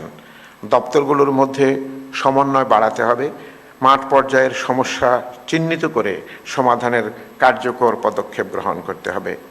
দালাল মুক্ত ভূমি সেবা নিশ্চিত করতে হবে। নতুন চ্যালেঞ্জ মোকাবেলা করে উদ্ভাবনী চিন্তাধারার মাধ্যমে আপনাদের দায়িত্ব পালন করতে হবে। প্রিয় সহকর্মীবৃন্দ, বিএনপি একটি সাহসী অঙ্গীকার করেছে অর্থনীতির গণতান্ত্রায়ন, ডেমোক্রেটাইজেশন অব ইকোনমি, আর 2034 সালের মধ্যে $1 ট্রিলিয়ন অর্থনীতি গড়ে তোলার। এই লক্ষ্য শুধু একটি সংখ্যা নয়, এটি একটি সম্ভাবনার দিগন্ত, একটি আত্মবিশ্বাসী বাংলাদেশের স্বপ্ন। ক্রনিক ক্যাপিটালিজম বা অলিগার্কি থেকে বেরিয়ে এসে বৈষম্যহীনভাবে মুক্ত অর্থনীতির চর্চা করে সকল স্তরের মানুষের অর্থনৈতিক কর্মকাণ্ডে অংশগ্রহণের সুযোগ করে দেয়া হচ্ছে আমাদের লক্ষ্য। এই স্বপ্ন বাস্তবায়নের দায়িত্ব আপনাদের সকলের উপর ন্যস্ত। উদ্ভাবনী চিন্তা, মেধা, শ্রম ও বিনিয়োগের মাধ্যমে প্রতিটি কর্মক্ষেত্রকে আপনারা উৎপাদনের একক সম্ভাবনার কেন্দ্রে পরিণত করতে পারেন। মনে রাখবেন, প্রতিটি জেলা, আমার জানা মতে বর্তমানে জেলা প্রশাসকদের মধ্যে 63% স্কুল জীবনে বিজ্ঞানের ছাত্র ছিলেন। সুতরাং আমার মনে হয় তাদের পক্ষে এই উদ্ভাবনী অংশটুকুকে নিবিড়ভাবে দেখা সম্ভব। প্রতিটি জেলা প্রশাসকের কার্যালয় হতে পারে উদ্ভাবনের একটি ইনকিউবেশন সেন্টার। স্থানীয় প্রতিটি সমস্যাকে চিহ্নিত করে মেধাবীদের কাজে লাগিয়ে আপনাদের নেতৃত্বে প্রযুক্তি ও সেবার নিত্য নতুন সমাধান দিয়ে নিজকে অনন্য করে তুলুন। আপনারা চাইলে স্থানীয় সম্পদ ও সংস্কৃতিকে কাজে লাগিয়ে অ্যাগ্রো ট্যুরিজম গড়ে তুলতে উৎসাহ দিতে পারেন, যা স্থানীয় অর্থনীতিতে নতুন প্রাণ সঞ্চার করবে। ক্রীড়া প্রতিযোগিতা আয়োজনের মাধ্যমে মানুষের মাঝে উদ্দীপনা, সংযোগ ও আনন্দ ছড়িয়ে দিতে পারেন। কারণ আমরা যতই ডিজিটাল হচ্ছি ততই একাকিত্বের দেয়াল উঁচু হচ্ছে, আর এই একাকিত্ব থেকেই জন্ম নেয় হতাশা, যা সমাজকে অস্থির করে তোলে। আমরা দেখছি হতাশ যুব সমাজ কীভাবে নেশায় আসক্ত হয়ে পড়ছে। তাই সমাজকে নেশামুক্ত, সচল, প্রাণবন্ত ও সংযুক্ত রাখতে ক্রীড়া ও সাংস্কৃতিক কার্যক্রমের কোনো বিকল্প নেই। এই বাস্তবতাকে অনুধাবন করেই মাননীয় প্রধানমন্ত্রী নতুন করে স্পোর্টস চালু করেছেন, যেখানে তরুণ প্রজন্ম শুধু খেলাধুলা নয়, জীবনবোধেও সমৃদ্ধ হয়ে উঠবে। সম্মানিত সহকর্মীবৃন্দ, রাষ্ট্রের প্রতি জনগণের আস্থা গড়ে ওঠে আমাদের সততা, আমাদের দক্ষতা আর আমাদের আচরণের উপর। একটি ছোট ভুল যেমন সে আস্থাকে নাড়িয়ে দিতে পারে, তেমনি একটি ছোট ভালো কাজও মানুষের হৃদয়ে গভীর ছাপ রেখে যায়। তাই প্রতিটি অভিজ্ঞতা থেকে শিখে নিজেদের আরও দক্ষ, আরও জবাবদিহিমূলক এবং আরও মানবিক করে তোলাই আমাদের পথ। মনে রাখতে হবে, প্রশাসন কখনই একা পথ চলতে পারে না।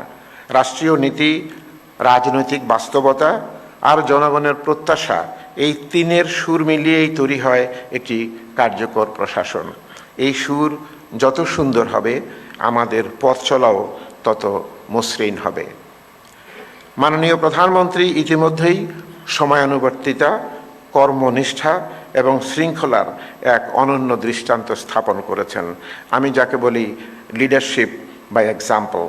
অপ্রয়োজনীয় জাঁকজমক থেকে সরে এসে সময়ের সঠিক ব্যবহার, এই সহজ কিন্তু শক্তিশালী বার্তাই আমাদের সামনে নতুন এক প্রশাসনিক সংস্কৃতির দিক নির্দেশনা দিচ্ছে। আপনারা মাঠে ময়দানে এই সংস্কৃতিকে ছড়িয়ে দিন। সম্মানিত জেলা প্রশাসকবৃন্দ, আমাদের লক্ষ্য একটি আধুনিক, দক্ষ, জবাবদিহিমূলক ও জনবান্ধব প্রশাসন, যেখানে সেবা হবে দ্রুত এবং নাগরিক কেন্দ্রিক, যেখানে ন্যায় বিচার হবে নিশ্চিত আর দুর্নীতির বিরুদ্ধে থাকবে জিরো টলারেন্স। জেলা প্রশাসকগণই সরকারের উন্নয়ন কর্মসূচি মাঠ পর্যায়ে বাস্তবায়নের মূল দায়িত্বশীল ও কৌশলগত শক্তি। আপনাদের কর্মদক্ষতা, নিষ্ঠা ও সমন্বিত উদ্যোগের মাধ্যমেই জাতীয় উন্নয়নের অগ্রযাত্রা আরও বেগবান হবে। আমি বিশ্বাস করি আপনাদের উপর অর্পিত দায়িত্ব আপনারা সততা, নিষ্ঠা, পেশাদারিত্ব ও যথাযথ আন্তরিকতার সাথে পালন করবেন। আপনাদের সাফল্যই সরকারের সাফল্য, আর আপনাদের ব্যর্থতা মানে সরকারের ব্যর্থতা, খেটে খাওয়া মানুষের স্বপ্নের সমাধি। তাই দায়িত্বকে কেবল চাকরি হিসেবে নয়, রাষ্ট্রের প্রতি অঙ্গীকার হিসেবে নিন। ক্ষমতাকে সুবিধা হিসেবে নয়, সেবার এক পবিত্র মাধ্যম হিসেবে ব্যবহার করুন। আসুন আমরা সবাই মিলে গড়ে তুলি একটি মেধাভিত্তিক, জবাবদিহিমূলক ও সত্যিকার অর্থে জনবান্ধব বাংলাদেশ। পরিশেষে আমি এই সম্মেলনের সার্বিক সাফল্য কামনা করছি। মাননীয় প্রধানমন্ত্রী, আপনি শত কর্মব্যস্ততা সত্ত্বেও আজকের এই গুরুত্বপূর্ণ জেলা প্রশাসক সম্মেলনে উপস্থিত থেকে দিক নির্দেশনামূলক বক্তব্য দেবেন, সেই জন্য আপনার প্রতি আন্তরিক কৃতজ্ঞতা। বাংলাদেশ জিন্দাবাদ, সবার আগে বাংলাদেশ। মাননীয় উপদেষ্টাকে ধন্যবাদ। সুধীবৃন্দ, এখন দিক নির্দেশনামূলক ভাষণ প্রদান করবেন গণপ্রজাতন্ত্রী বাংলাদেশ সরকারের মাননীয় প্রধানমন্ত্রী জনাব তারেক রহমান। মাননীয় প্রধানমন্ত্রীকে তার মূল্যবান ভাষণ প্রদান এবং জেলা প্রশাসক সম্মেলন 2026-এর শুভ উদ্বোধন ঘোষণা করার জন্য সবিনয় অনুরোধ জানাচ্ছি। সম্মানিত সুধীবৃন্দ, মাননীয় প্রধানমন্ত্রী। ধন্যবাদ। বিসমিল্লাহির রহমানির রহিম। আমি আমার বক্তব্যে যাবার আগে এখানে যারা ডিস্ট্রিক্ট কমিশনে উপস্থিত আছেন, আপনারা সকলেই গতকাল বিকেলে দু একটি জেলা বাদে খুব সম্ভবত গতকাল বিকেলে আপনারা খুব সুন্দর একটা অনুষ্ঠান অনুষ্ঠিত করে এসেছেন। বাচ্চাদের একটি অনুষ্ঠান, স্পোর্টসের একটি অনুষ্ঠান, মোটামুটি সকল ডিস্ট্রিক্ট কমিশনারই। ওখানে আপনারা দেখেছেন বাচ্চাগুলোকে যারা পার্টিসিপেট করেছিল এবং যারা দেখতেও এসেছিল অনুষ্ঠানগুলো, যে বাচ্চাগুলো তাদের কি স্পৃহা মনের মধ্যে, তারা এগিয়ে যেতে চায়। আমার মনে হয় আজকের এই জেলা প্রশাসক সম্মেলনের আমাদের মেইন স্পৃহাটা বা মোটোটা হোক সেই বাচ্চাদের যেই মোটোটা, অর্থাৎ সামনে এগিয়ে যাওয়া, এটাই হোক আজকে আমাদের অনুষ্ঠানের স্পিরিট। এখন আমি আমার ফর্মাল বক্তব্যে আসতে চাচ্ছি। জেলা প্রশাসক সম্মেলনের সম্মানিত সভাপতি ক্যাবিনেট সেক্রেটারি সাহেব, মন্ত্রিসভার সম্মানিত সদস্য এবং উপদেষ্টাবৃন্দ, উপস্থিত সেনাবাহিনী প্রধান, নৌবাহিনী প্রধান এবং বিমান বাহিনী প্রধানগণ, উপস্থিত জনপ্রশাসনের বিভিন্ন সচিব, বিভাগীয় কমিশনার, জেলা প্রশাসকবৃন্দ এবং উপস্থিত সকল সুধীবৃন্দ, আসসালামু আলাইকুম। একটি অবাধ, সুষ্ঠু এবং নিরপেক্ষভাবে অনুষ্ঠিত জাতীয় নির্বাচনে জনগণের রায় বিএনপি রাষ্ট্র পরিচালনার দায়িত্ব গ্রহণের পরে আপনাদের সঙ্গে আমার এটাই প্রথম আনুষ্ঠানিক একটি সভা বা বৈঠক।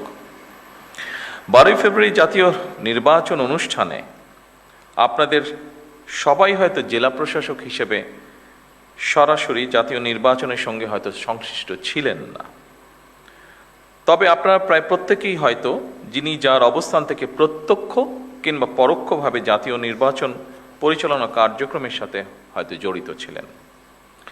বিগত জাতীয় নির্বাচন পরিচালনায় পেশাদারিত্বের পরিচয় দিয়ে জনপ্রশাসনে যারা জাতীয় দায়িত্ব পালন করেছেন, আমি প্রথমেই তাদেরকে জানাই আন্তরিক অভিনন্দন এবং ধন্যবাদ। উপস্থিতিবৃন্দ, 12 ফেব্রুয়ারি নির্বাচনে জনগণের সামনে একটি বিষয় কিন্তু প্রমাণিত হয়েছে। জনরায়ের প্রতিফলন ঘটে, জনপ্রশাসনের পক্ষে সুষ্ঠু নির্বাচন পরিচালনা করা সম্ভব। আমি যেটি বলতে যাচ্ছি, জনপ্রশাসন যদি সঠিকভাবে কাজ করে তাহলে অবশ্যই জনগণের রায় যে প্রতিফলিত হয় সেটি আপনারা প্রমাণ করেছেন 12 তারিখের নির্বাচনে। অপরদিকে যদি আপনাদেরকে কাজ করতে না দেওয়া হয় তাহলে কি হতে পারে সেটি আমরা 14, 18 বা 24-এ দেখেছি। আমি সেই ডিটেইলে গেলাম না। আজকের এই জেলা প্রশাসক সম্মেলন অবশ্যই নতুন কিছু নয়। এটি জেলা প্রশাসকদের একটি নিয়মিত বাৎসরিক সম্মেলন। আজ থেকে এটি শুরু হবে এবং 6 মে পর্যন্ত এটি চলবে। জনস্বার্থে প্রশাসনের কি ভূমিকা পালন করা উচিত সেটি অবশ্যই আপনারা কম বেশি অবগত আছেন। এটি নিয়েও বোধহয় নতুন করে বিস্তারিত কিছু বলার নেই। তবে এটি যেহেতু বর্তমান গণতান্ত্রিক সরকারের সঙ্গে আপনাদের প্রথম আনুষ্ঠানিক বৈঠক, সেহেতু সরকারের গৃহীত নীতিমালা এবং জনপ্রশাসন সম্পর্কে সরকারের কিছু পদক্ষেপ বা পর্যবেক্ষণ এবং নির্দেশনা নিয়ে মূলত আমি আপনাদের সামনে কয়েকটি কথা তুলে ধরতে চাই বা বলতে চাই। একটি দেশের জনপ্রশাসনে পদোন্নতি কিংবা পোস্টিংয়ের জন্য যতগুলি প্রশাসনিক পদ রয়েছে, প্রতিটি পদই রাষ্ট্র এবং সরকারের জন্য অবশ্যই প্রয়োজনীয় এবং গুরুত্বপূর্ণ। সুতরাং শুধুমাত্র পদোন্নতি কিংবা নিজেদের পছন্দের জায়গায় পোস্টিংয়ের জন্য পেশাদারিত্বের সঙ্গে আপোষ করলে সংশ্লিষ্ট কর্মকর্তারা সাময়িকভাবে হয়তো লাভবান হতে পারেন, তবে সেটি আমি ব্যক্তিগতভাবে যেটা মনে করি, তবে সেটি সার্বিকভাবে জনপ্রশাসনের দক্ষতা এবং নিরপেক্ষতার উপরে একটা নেতিবাচক প্রভাব ফেলে। সুতরাং জনপ্রশাসনের কর্মকর্তাদের সব পদেই কাজ করার মানসিকতা থাকা জরুরি। কেন জরুরি আমি এক্ষুনি আপনাদের সামনে সেটি বলবো। সবসময় নিজেদের পছন্দের পদে পদায়ন কিংবা পোস্টিং পাওয়ার মানসিকতাই কিন্তু জনপ্রশাসনকে হয়তোবা দুর্নীতিপরায়ণ এবং অপেশাদার করে তোলার অন্যতম একটি কারণ। এটি আমি মনে করি এভাবে, বিষয়টিকে আমি এভাবে দেখি। আমার ধারণা এই পর্যবেক্ষণের সাথে আপনারা অনেকেই, সবাই না হলে অনেকেই বোধহয় খুব একটা দ্বিমত পোষণ করবেন না, বিশেষ করে যারা প্রফেশনাল আপনারা। সুতরাং আপনাদের প্রতি আমার বিশেষ আহ্বান থাকবে, জনপ্রশাসনের প্রতিটি পদকে গুরুত্বপূর্ণ এবং অনিবার্য ভাবুন। দেশের যে কোনো স্থানেই যে কোনো সময় জনপ্রশাসনের যে কোনো পদে দায়িত্ব পালনের জন্য নিজেদেরকে দয়া করে মানসিকভাবে প্রস্তুত করে রাখুন। যে কারণে আমি কথাটি বলেছি সেই কারণটি হচ্ছে, দেখুন, আমরা সকলেই যদি একটি কথা মনে রাখি, সেটি হচ্ছে একটি সরকার যেরকম চিরস্থায়ী নয়, জনপ্রশাসনের কোনো পদ কারো জন্য চিরস্থায়ী নয়। এই জন্যই আমি পূর্বের কথাটি বলেছি আপনাদের সামনে। জনপ্রশাসনের যে কোনো স্তরের কর্মকর্তাগণ যদি রাষ্ট্রের প্রয়োজনে যে কোনো সময় যে কোনো পদে দেশের স্বার্থে যে কোনো স্থানে কাজ করার জন্য মানসিকভাবে প্রস্তুতি থাকেন, আমার বিশ্বাস জনপ্রশাসনে পেশাদারিত্ব গড়ে ওঠার ক্ষেত্রে এটা একটা সহায়ক ভূমিকা রাখবে।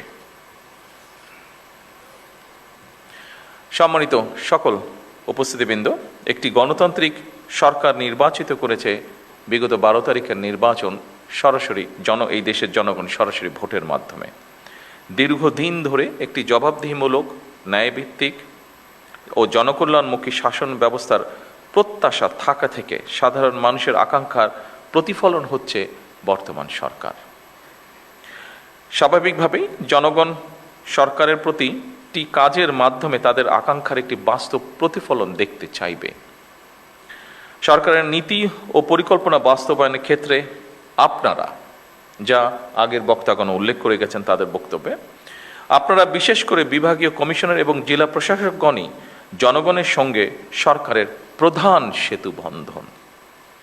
আপনাদের সততা, কর্মদক্ষতা এবং দায়বদ্ধতার উপরে সরকারের গৃহীত কার্যক্রমের সাফল্য বলা যায় প্রায় পুরোটাই নির্ভর করে।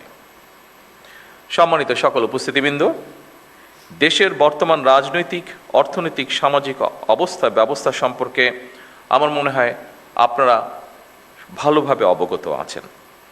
দেশের ইতিহাসে সবচেয়ে ভঙ্গুর অর্থনীতি, দুর্বল বিভাজিত জনপ্রশাসন এবং অবনতিশীল আইন শৃঙ্খলা পরিস্থিতির মধ্যে বর্তমান সরকারকে কাজ শুরু করতে হয়েছিল। যে পরিস্থিতিটির বর্ণনা আমি দিলাম, সেই পরিস্থিতি ছিল যখন আমরা কাজ শুরু করেছি। অবশ্যই আমি দৃঢ়ভাবে বিশ্বাস করি আপনাদের সহযোগিতায় অনেকখানি সেই পরিস্থিতিটা আমরা পরিবর্তন করতে সক্ষম হয়েছে এই 2.5 মাসে। তবে সম্পূর্ণভাবে সেটি এখনো পরিবর্তিত হয়নি। ফ্যাসিবাদী শাসন আমলে দুর্নীতি, লুটপাট রাষ্ট্র এবং জনগণকে ঋণগ্রস্ত করে ফেলেছিল। সেই শাসন আমল 30 লক্ষ কোটি টাকা ঋণের বোঝা নিয়েই বর্তমান সরকার যাত্রা শুরু করেছে। আপনারা কম বেশি ধারণা অবশ্যই আপনাদের আছে যে আমরা দেখেছি বিগত সরকারের সময় দেশকে একটা আমদানি নির্ভর রাষ্ট্রে পরিণত করে ফেলা হয়েছিল। বিভিন্ন স্ট্যাটিস্টিক্স যেটা বলে, দেশে দারিদ্র্য বেড়েছে, দেশে বেকারত্ব বেড়েছে, নতুন কর্মসংস্থান হয় নাই বললেই চলে। প্রতিটি সাংবিধানিক এবং বিধিবিদ্ধ প্রতিষ্ঠানকে বলা যায় অকার্যকর করে ফেলা হয়েছিল। আপনারা মনে হয় তার সবচেয়ে বড় উদাহরণ, যেহেতু আপনার প্রশাসনে বিভিন্ন জায়গায় আছেন, বিভিন্ন জায়গায় কাজ করছেন। বিচার বিভাগ, নির্বাচন কমিশন, দুদক সবকিছুই ছিল অকার্যকর। শিক্ষা, স্বাস্থ্য সব সেক্টরই বলা যায় ভঙ্গুর অবস্থা। অপরদিকে বর্তমানে যুদ্ধ পরিস্থিতিও নতুন সরকারের সামনে একটি চ্যালেঞ্জ হয়ে দাঁড়িয়েছে।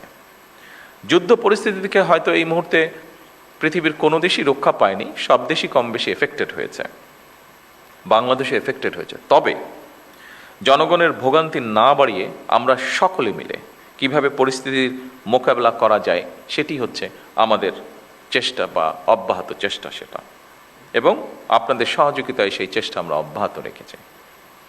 ঠিক এই পরিস্থিতি মোকাবেলা করেই কিন্তু বর্তমান সরকার দেশের আবহমান কালের ধর্মীয়, সামাজিক মূল্যবোধের আলোকে একটি ন্যায়ভিত্তিক কল্যাণ রাষ্ট্র প্রতিষ্ঠা করতে চাইছি আমরা, এবং এই লক্ষ্যকে বাস্তবায়নে সরকার দেশের প্রতিটি শ্রেণী পেশার মানুষের জীবন মানোন্নয়নের বিভিন্ন পদক্ষেপের বাস্তবায়ন কাজ শুরু করেছে। সরকার ইতিমধ্যে একটি নীতিমালার ভিত্তিতে জনপ্রশাসন অর্থাৎ আপনাদের মাধ্যমেই কৃষক কার্ড, ফ্যামিলি কার্ড, স্পোর্টসের যে বিষয়টি সহ দেশে ইমাম, মুয়াজ্জিম এবং অন্যান্য ধর্মীয় গুরুদেরকেও প্রতি মাসে আমরা সম্মানের যে ব্যবস্থা করেছি সেই কার্যক্রমগুলি শুরু হয়েছে, যা শুরু করেছি আমরা আপনাদের মাধ্যমে। সম্মানিত উপস্থিতিবৃন্দ, দলমত নির্বিশেষে রাষ্ট্র সমাজের প্রত্যেকটা মানুষকে রাষ্ট্রীয় সামাজিক নিরাপত্তা বেষ্টনীর মধ্যে নিয়ে আসাই হচ্ছে আমাদের বর্তমান সরকারের লক্ষ্য। আপনারা বিধিবদ্ধ নিয়ম মেনে জনগণের জন্য সরকারের গৃহীত সেই কর্মসূচিগুলিকে সুচারিতভাবে বাস্তবায়ন করবেন। এটিই কিন্তু জনপ্রশাসনের কাছে সরকারের প্রত্যাশা। সরকারের পরিকল্পনা অনুযায়ী প্রথমে নির্ধারিত এবং নির্বাচিত প্রতিটি সেক্টরের মানুষের কাছে সরকারের গৃহীত বিভিন্ন ধরনের সহায়তা বা সহযোগিতা আপনারা দয়া করে পৌঁছে দেবেন। দেশকে বন্যা খরা থেকে মুক্ত রেখে সরকার সুষ্ঠু পানি ব্যবস্থার মাধ্যমে প্রায় সারা বছর কৃষকদের সেচ সুবিধাও নিশ্চিত করতে চায় এবং এই লক্ষ্যেই সরকার এক্সকাভেটর যেটি আছে, মেশিনটি যেটি আছে, এটার পরিবর্তে জনগণকে যতটুকু সম্ভব সম্পৃক্ত করে সারা দেশে আমাদের যে 20,000 কিলোমিটার খাল খননের পরিকল্পনা রয়েছে আগামী 5 বছর, এই কাজটি আমরা করতে চাইছি। কারণ মেশিনের পরিবর্তে আমরা যদি যতটুকু সম্ভব মানুষকে সম্পৃক্ত করি, আমরা কৃষিপ্রধান বাংলাদেশকে পুনরায় কৃষি বিপ্লবের দিকে নিয়ে যেতে চাই। এর বাইরেও জনগণকে সম্পৃক্ত করা গেলে খাল খনন একটা সাময়িক কর্মসংস্থানেরও কিন্তু ব্যবস্থা হবে বহু মানুষের জন্য। এর বাইরেও জনগণের মধ্যে সামাজিক সংহতি এবং সম্প্রীতি সৃষ্টিতেও এই খাল খনন ভূমিকা রাখবে, যার প্রতিফলন বা যার বাস্তবায়ন আমরা অতীতেও দেখেছি। সেজন্যই আমরা এটি করতে চাইছি। সম্মানিত উপস্থিতিবৃন্দ, একটা বিষয় আমি আরেকটু পরিষ্কার করে আপনাদের সামনে তুলে ধরতে চাই। নির্বাচনী ইশতেহার এবং জনগণের সামনে স্বাক্ষরিত যে জুলাই সনদ, আমরা সেই সকল কিছুর অর্থাৎ আমাদের ম্যানিফেস্টো এবং জুলাই সনদ, এটার প্রতিটি দফা, প্রতিটি অঙ্গীকার পর্যায়ক্রমে আমরা বাস্তবায়ন করতে চাই। আমরা এই ব্যাপারে বদ্ধপরিকর।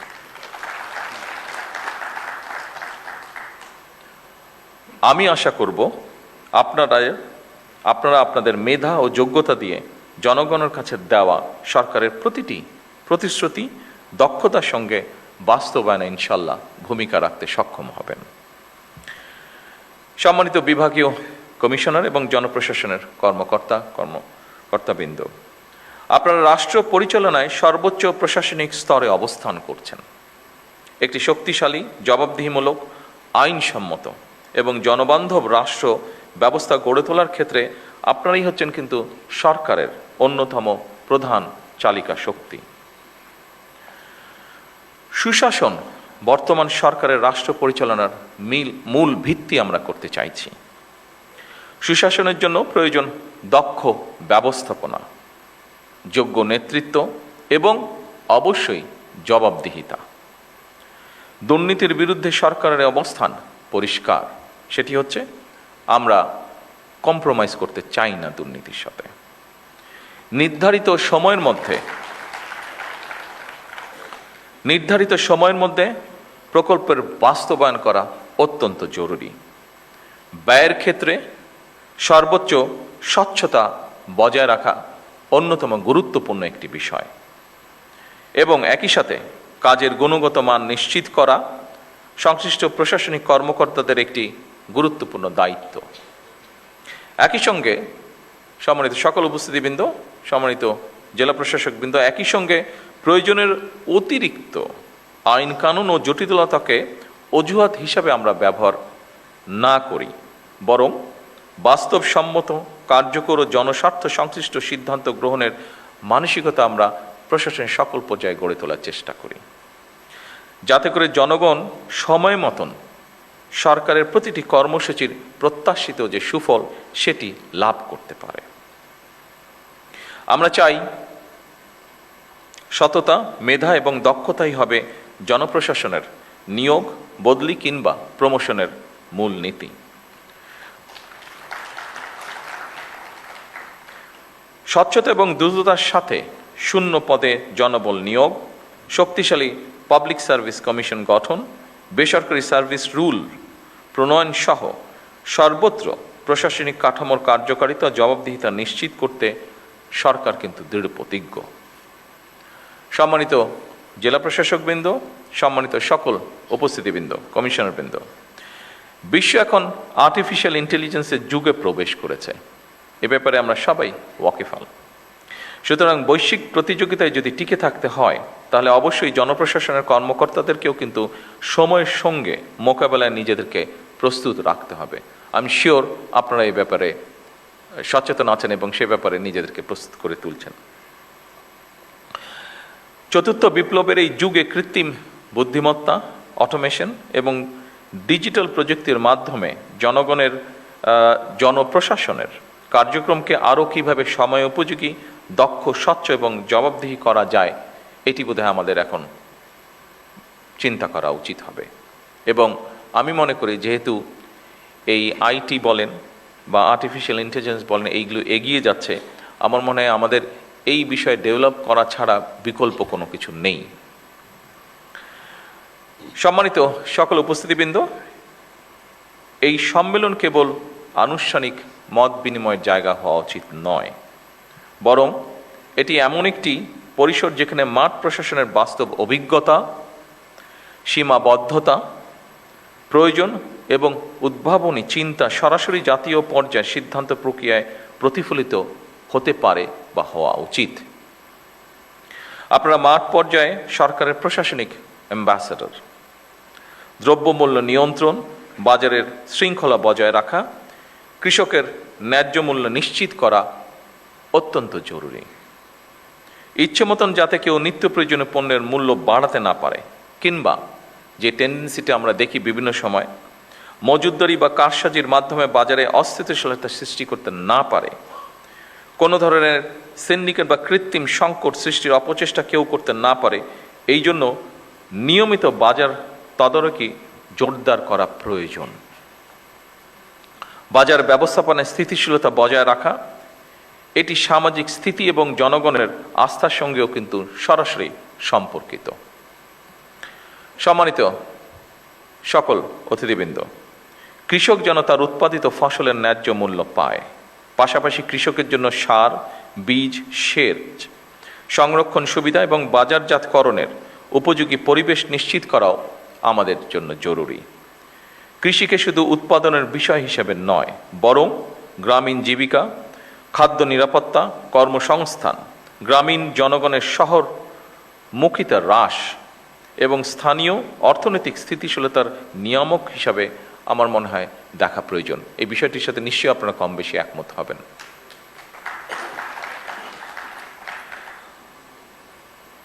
সম্মানিত উপস্থিতিবৃন্দ, মোবাইল কোর্ট পরিচালনা কার্যকর, নিয়মিত এবং দৃশ্যমান করা প্রয়োজন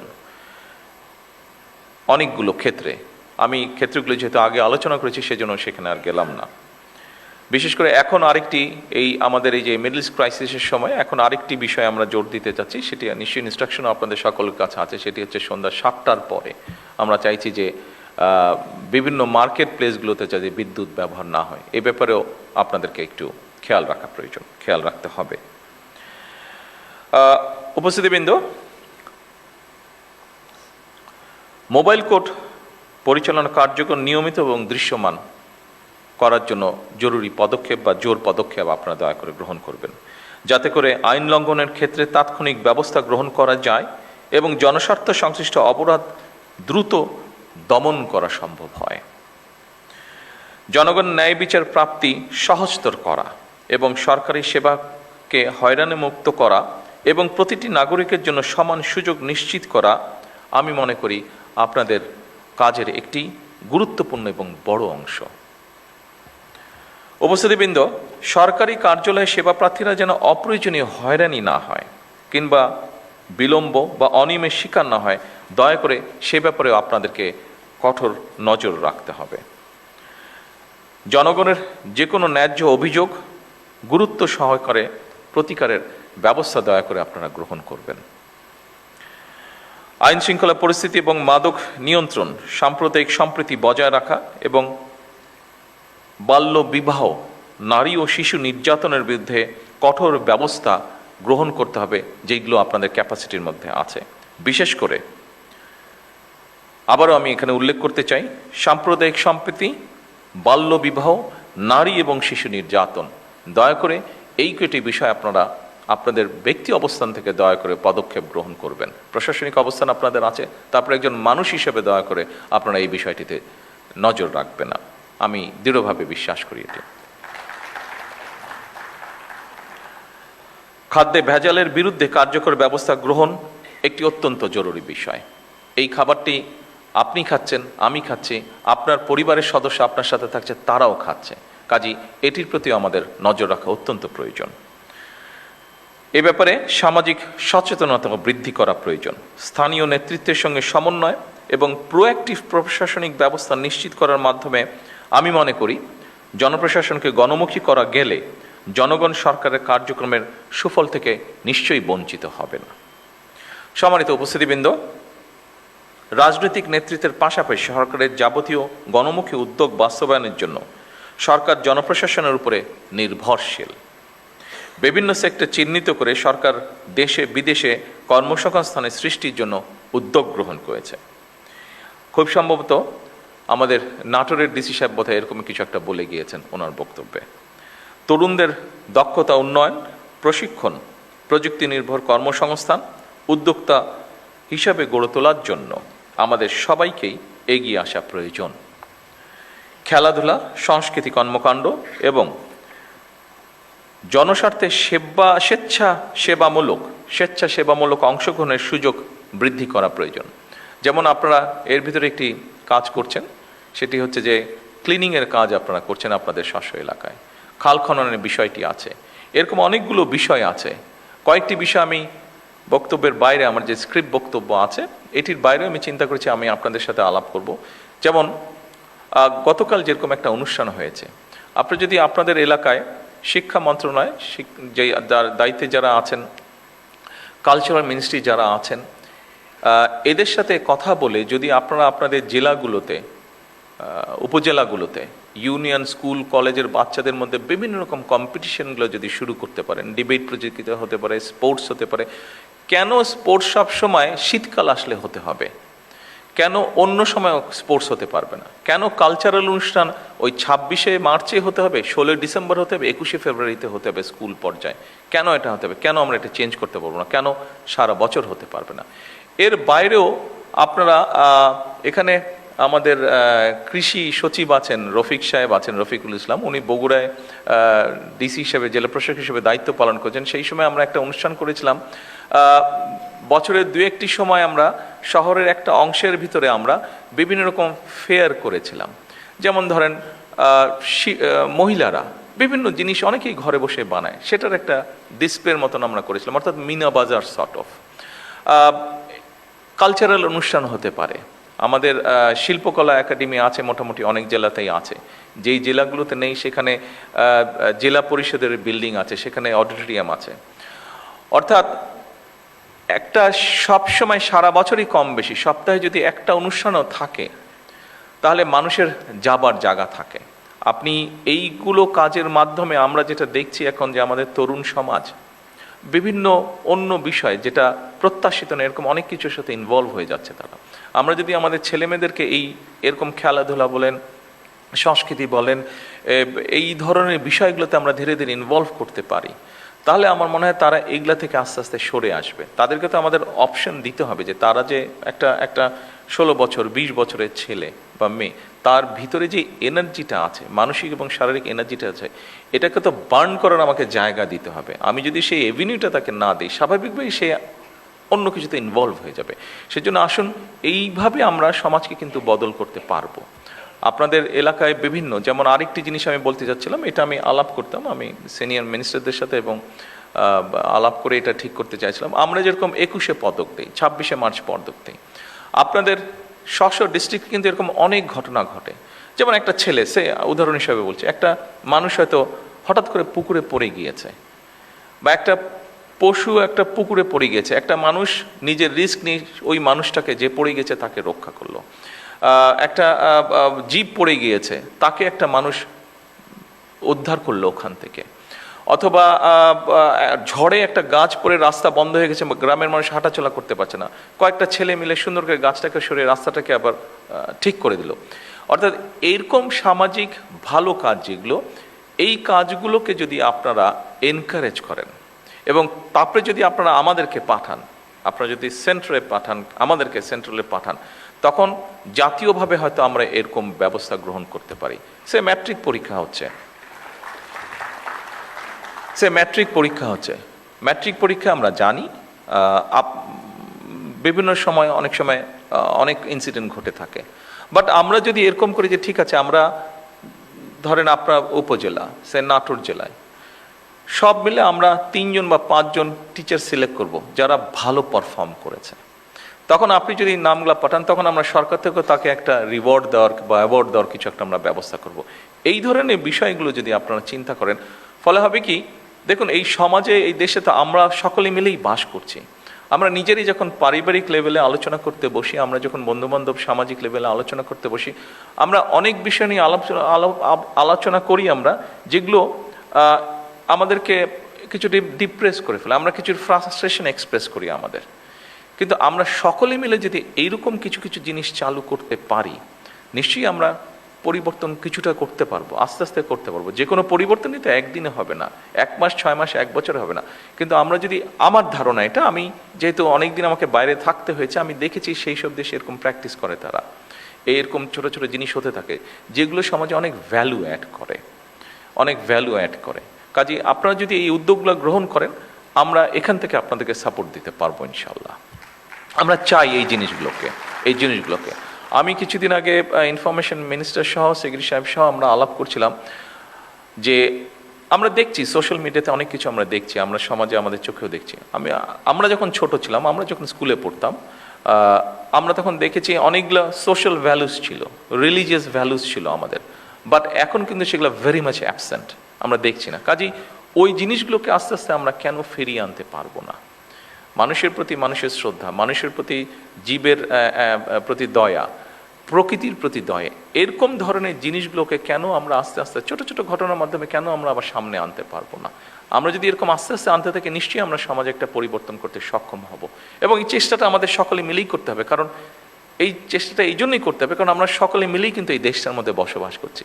দেশটা বেটার হলে আমরা বেটার থাকবো, দেশটা খারাপ হলে আমরা খারাপ থাকবো, এটাই। সম্মানিত সকল উপস্থিতিবৃন্দ, আমরা একটি প্রযুক্তি নির্ভর, জ্ঞানভিত্তিক এবং নৈতিক রাষ্ট্র গড়তে চাই, যা আপনাদের সামনে এতক্ষণ আমি আমার নিজের কথাটি বলার চেষ্টা করেছিলাম। আমার মনে হয় আমরা যদি সেটি করতে সক্ষম হই, তাহলে এই যেই লাইনটি আমি পড়লাম, নিশ্চয়ই একসময় গিয়ে আমরা সেটি করতে সক্ষম হব। যেখানে ধর্ম, বর্ণ, মত বা রাজনৈতিক পরিচয়ের ভিত্তিতে বৈষম্য থাকবে না। এখানে একটি শব্দ লেখা আছে উপস্থিতিবৃন্দ, আমি জানি কেউ আমার সাথে এগ্রি করবেন, কেউ আমার সাথে এগ্রি করবেন না, আমি যেটা বিলিভ করি আমি সেটাই বলছি। এখানে শব্দটা লেখা আছে, যেখানে ধর্ম, বর্ণ, মত বা রাজনৈতিক পরিচয়ের ভিত্তিতে কোনো বৈষম্য থাকবে না। আমি কোনো শব্দটা বলতে চাইছি না, আমি বলতে চাইছি বৈষম্য থাকবে না। কেন কোনো শব্দটা বলতে চাইছি না? ইটস ইমপ্র্যাকটিক্যাল আমার কাছে মনে হয়। পৃথিবী থাকলে কিছু সুবিধা অসুবিধার সমস্যা থাকবে, সেই জন্য আমি কোনোটা বলতে চাচ্ছি না। হ্যাঁ, বৈষম্যটা আমরা কমিয়ে আনতে চেষ্টা করব, হয়তো কিছু বৈষম্য রয়েই যাবে, যেটা আমি দেখিনি বাট শুনেছি, যেটা যখন আমরা সোনার কোনো জিনিস তৈরি করা হয় সেখানে কিছু তো খাদ দিতেই হয়, খাদ থাকে, একদম পিওর সোনা দিয়ে কিছু তৈরি হয় না। কাজে সমাজ যখন থাকবে, মানুষ যখন থাকবে, হয়তো বা 1% হলেও বৈষম্য থেকে যাবে। সেই জন্য আমি কোনো শব্দটা আপনাদের সামনে পড়িনি। কেন পড়িনি? যেহেতু এখানে আছে, আমার কাছে মনে হয়েছে বোধহয় সকলের সাথে আমার ওপিনিয়নটা শেয়ার করা উচিত, সেজন্যই আমি আপনাদের সামনে তুলে দিলাম। কোনো শব্দটা কেন আমি উচ্চারণ করিনি। সকল উপস্থিতিবৃন্দ, আসুন, জাতীয় ঐক্যই হচ্ছে আমাদের সবচেয়ে বড় শক্তি। আমাদের মধ্যে মতভেদ থাকতে পারেই, মতভেদ থাকাটাই আমাদের মধ্যে স্বাভাবিক, কিন্তু দেশের স্বার্থে আমি ব্যক্তিগতভাবে একজন রাজনৈতিক কর্মী হিসাবে দেশের স্বার্থে আমি বিশ্বাস করি সবার আগে বাংলাদেশ। সম্মানিত সভাপতি, সম্মানিত মন্ত্রী পরিষদের সদস্যবৃন্দ, সংসদ সদস্যবৃন্দ, উপস্থিত সকল সদস্যবৃন্দ, আমি আনুষ্ঠানিকভাবে জেলা প্রশাসক সম্মেলন 2026-এর সাফল্য কামনা করছি এবং এই সম্মেলনের আনুষ্ঠানিক উদ্বোধন ঘোষণা করছি। আসসালামু আলাইকুম। জেলা প্রশাসক সম্মেলন 2026-এর শুভ উদ্বোধন এবং উপস্থিত সকলের উদ্দেশ্যে দিক নির্দেশনামূলক ভাষণ প্রদানের জন্য মাননীয় প্রধানমন্ত্রীকে আন্তরিক ধন্যবাদ ও কৃতজ্ঞতা জানাচ্ছি। সম্মানিত সুধীমণ্ডলী, মাননীয় প্রধানমন্ত্রীর সদয় অনুমতিক্রমে জেলা প্রশাসক সম্মেলন 2026-এর উদ্বোধন অনুষ্ঠানের সমাপ্তি ঘোষণা করছি।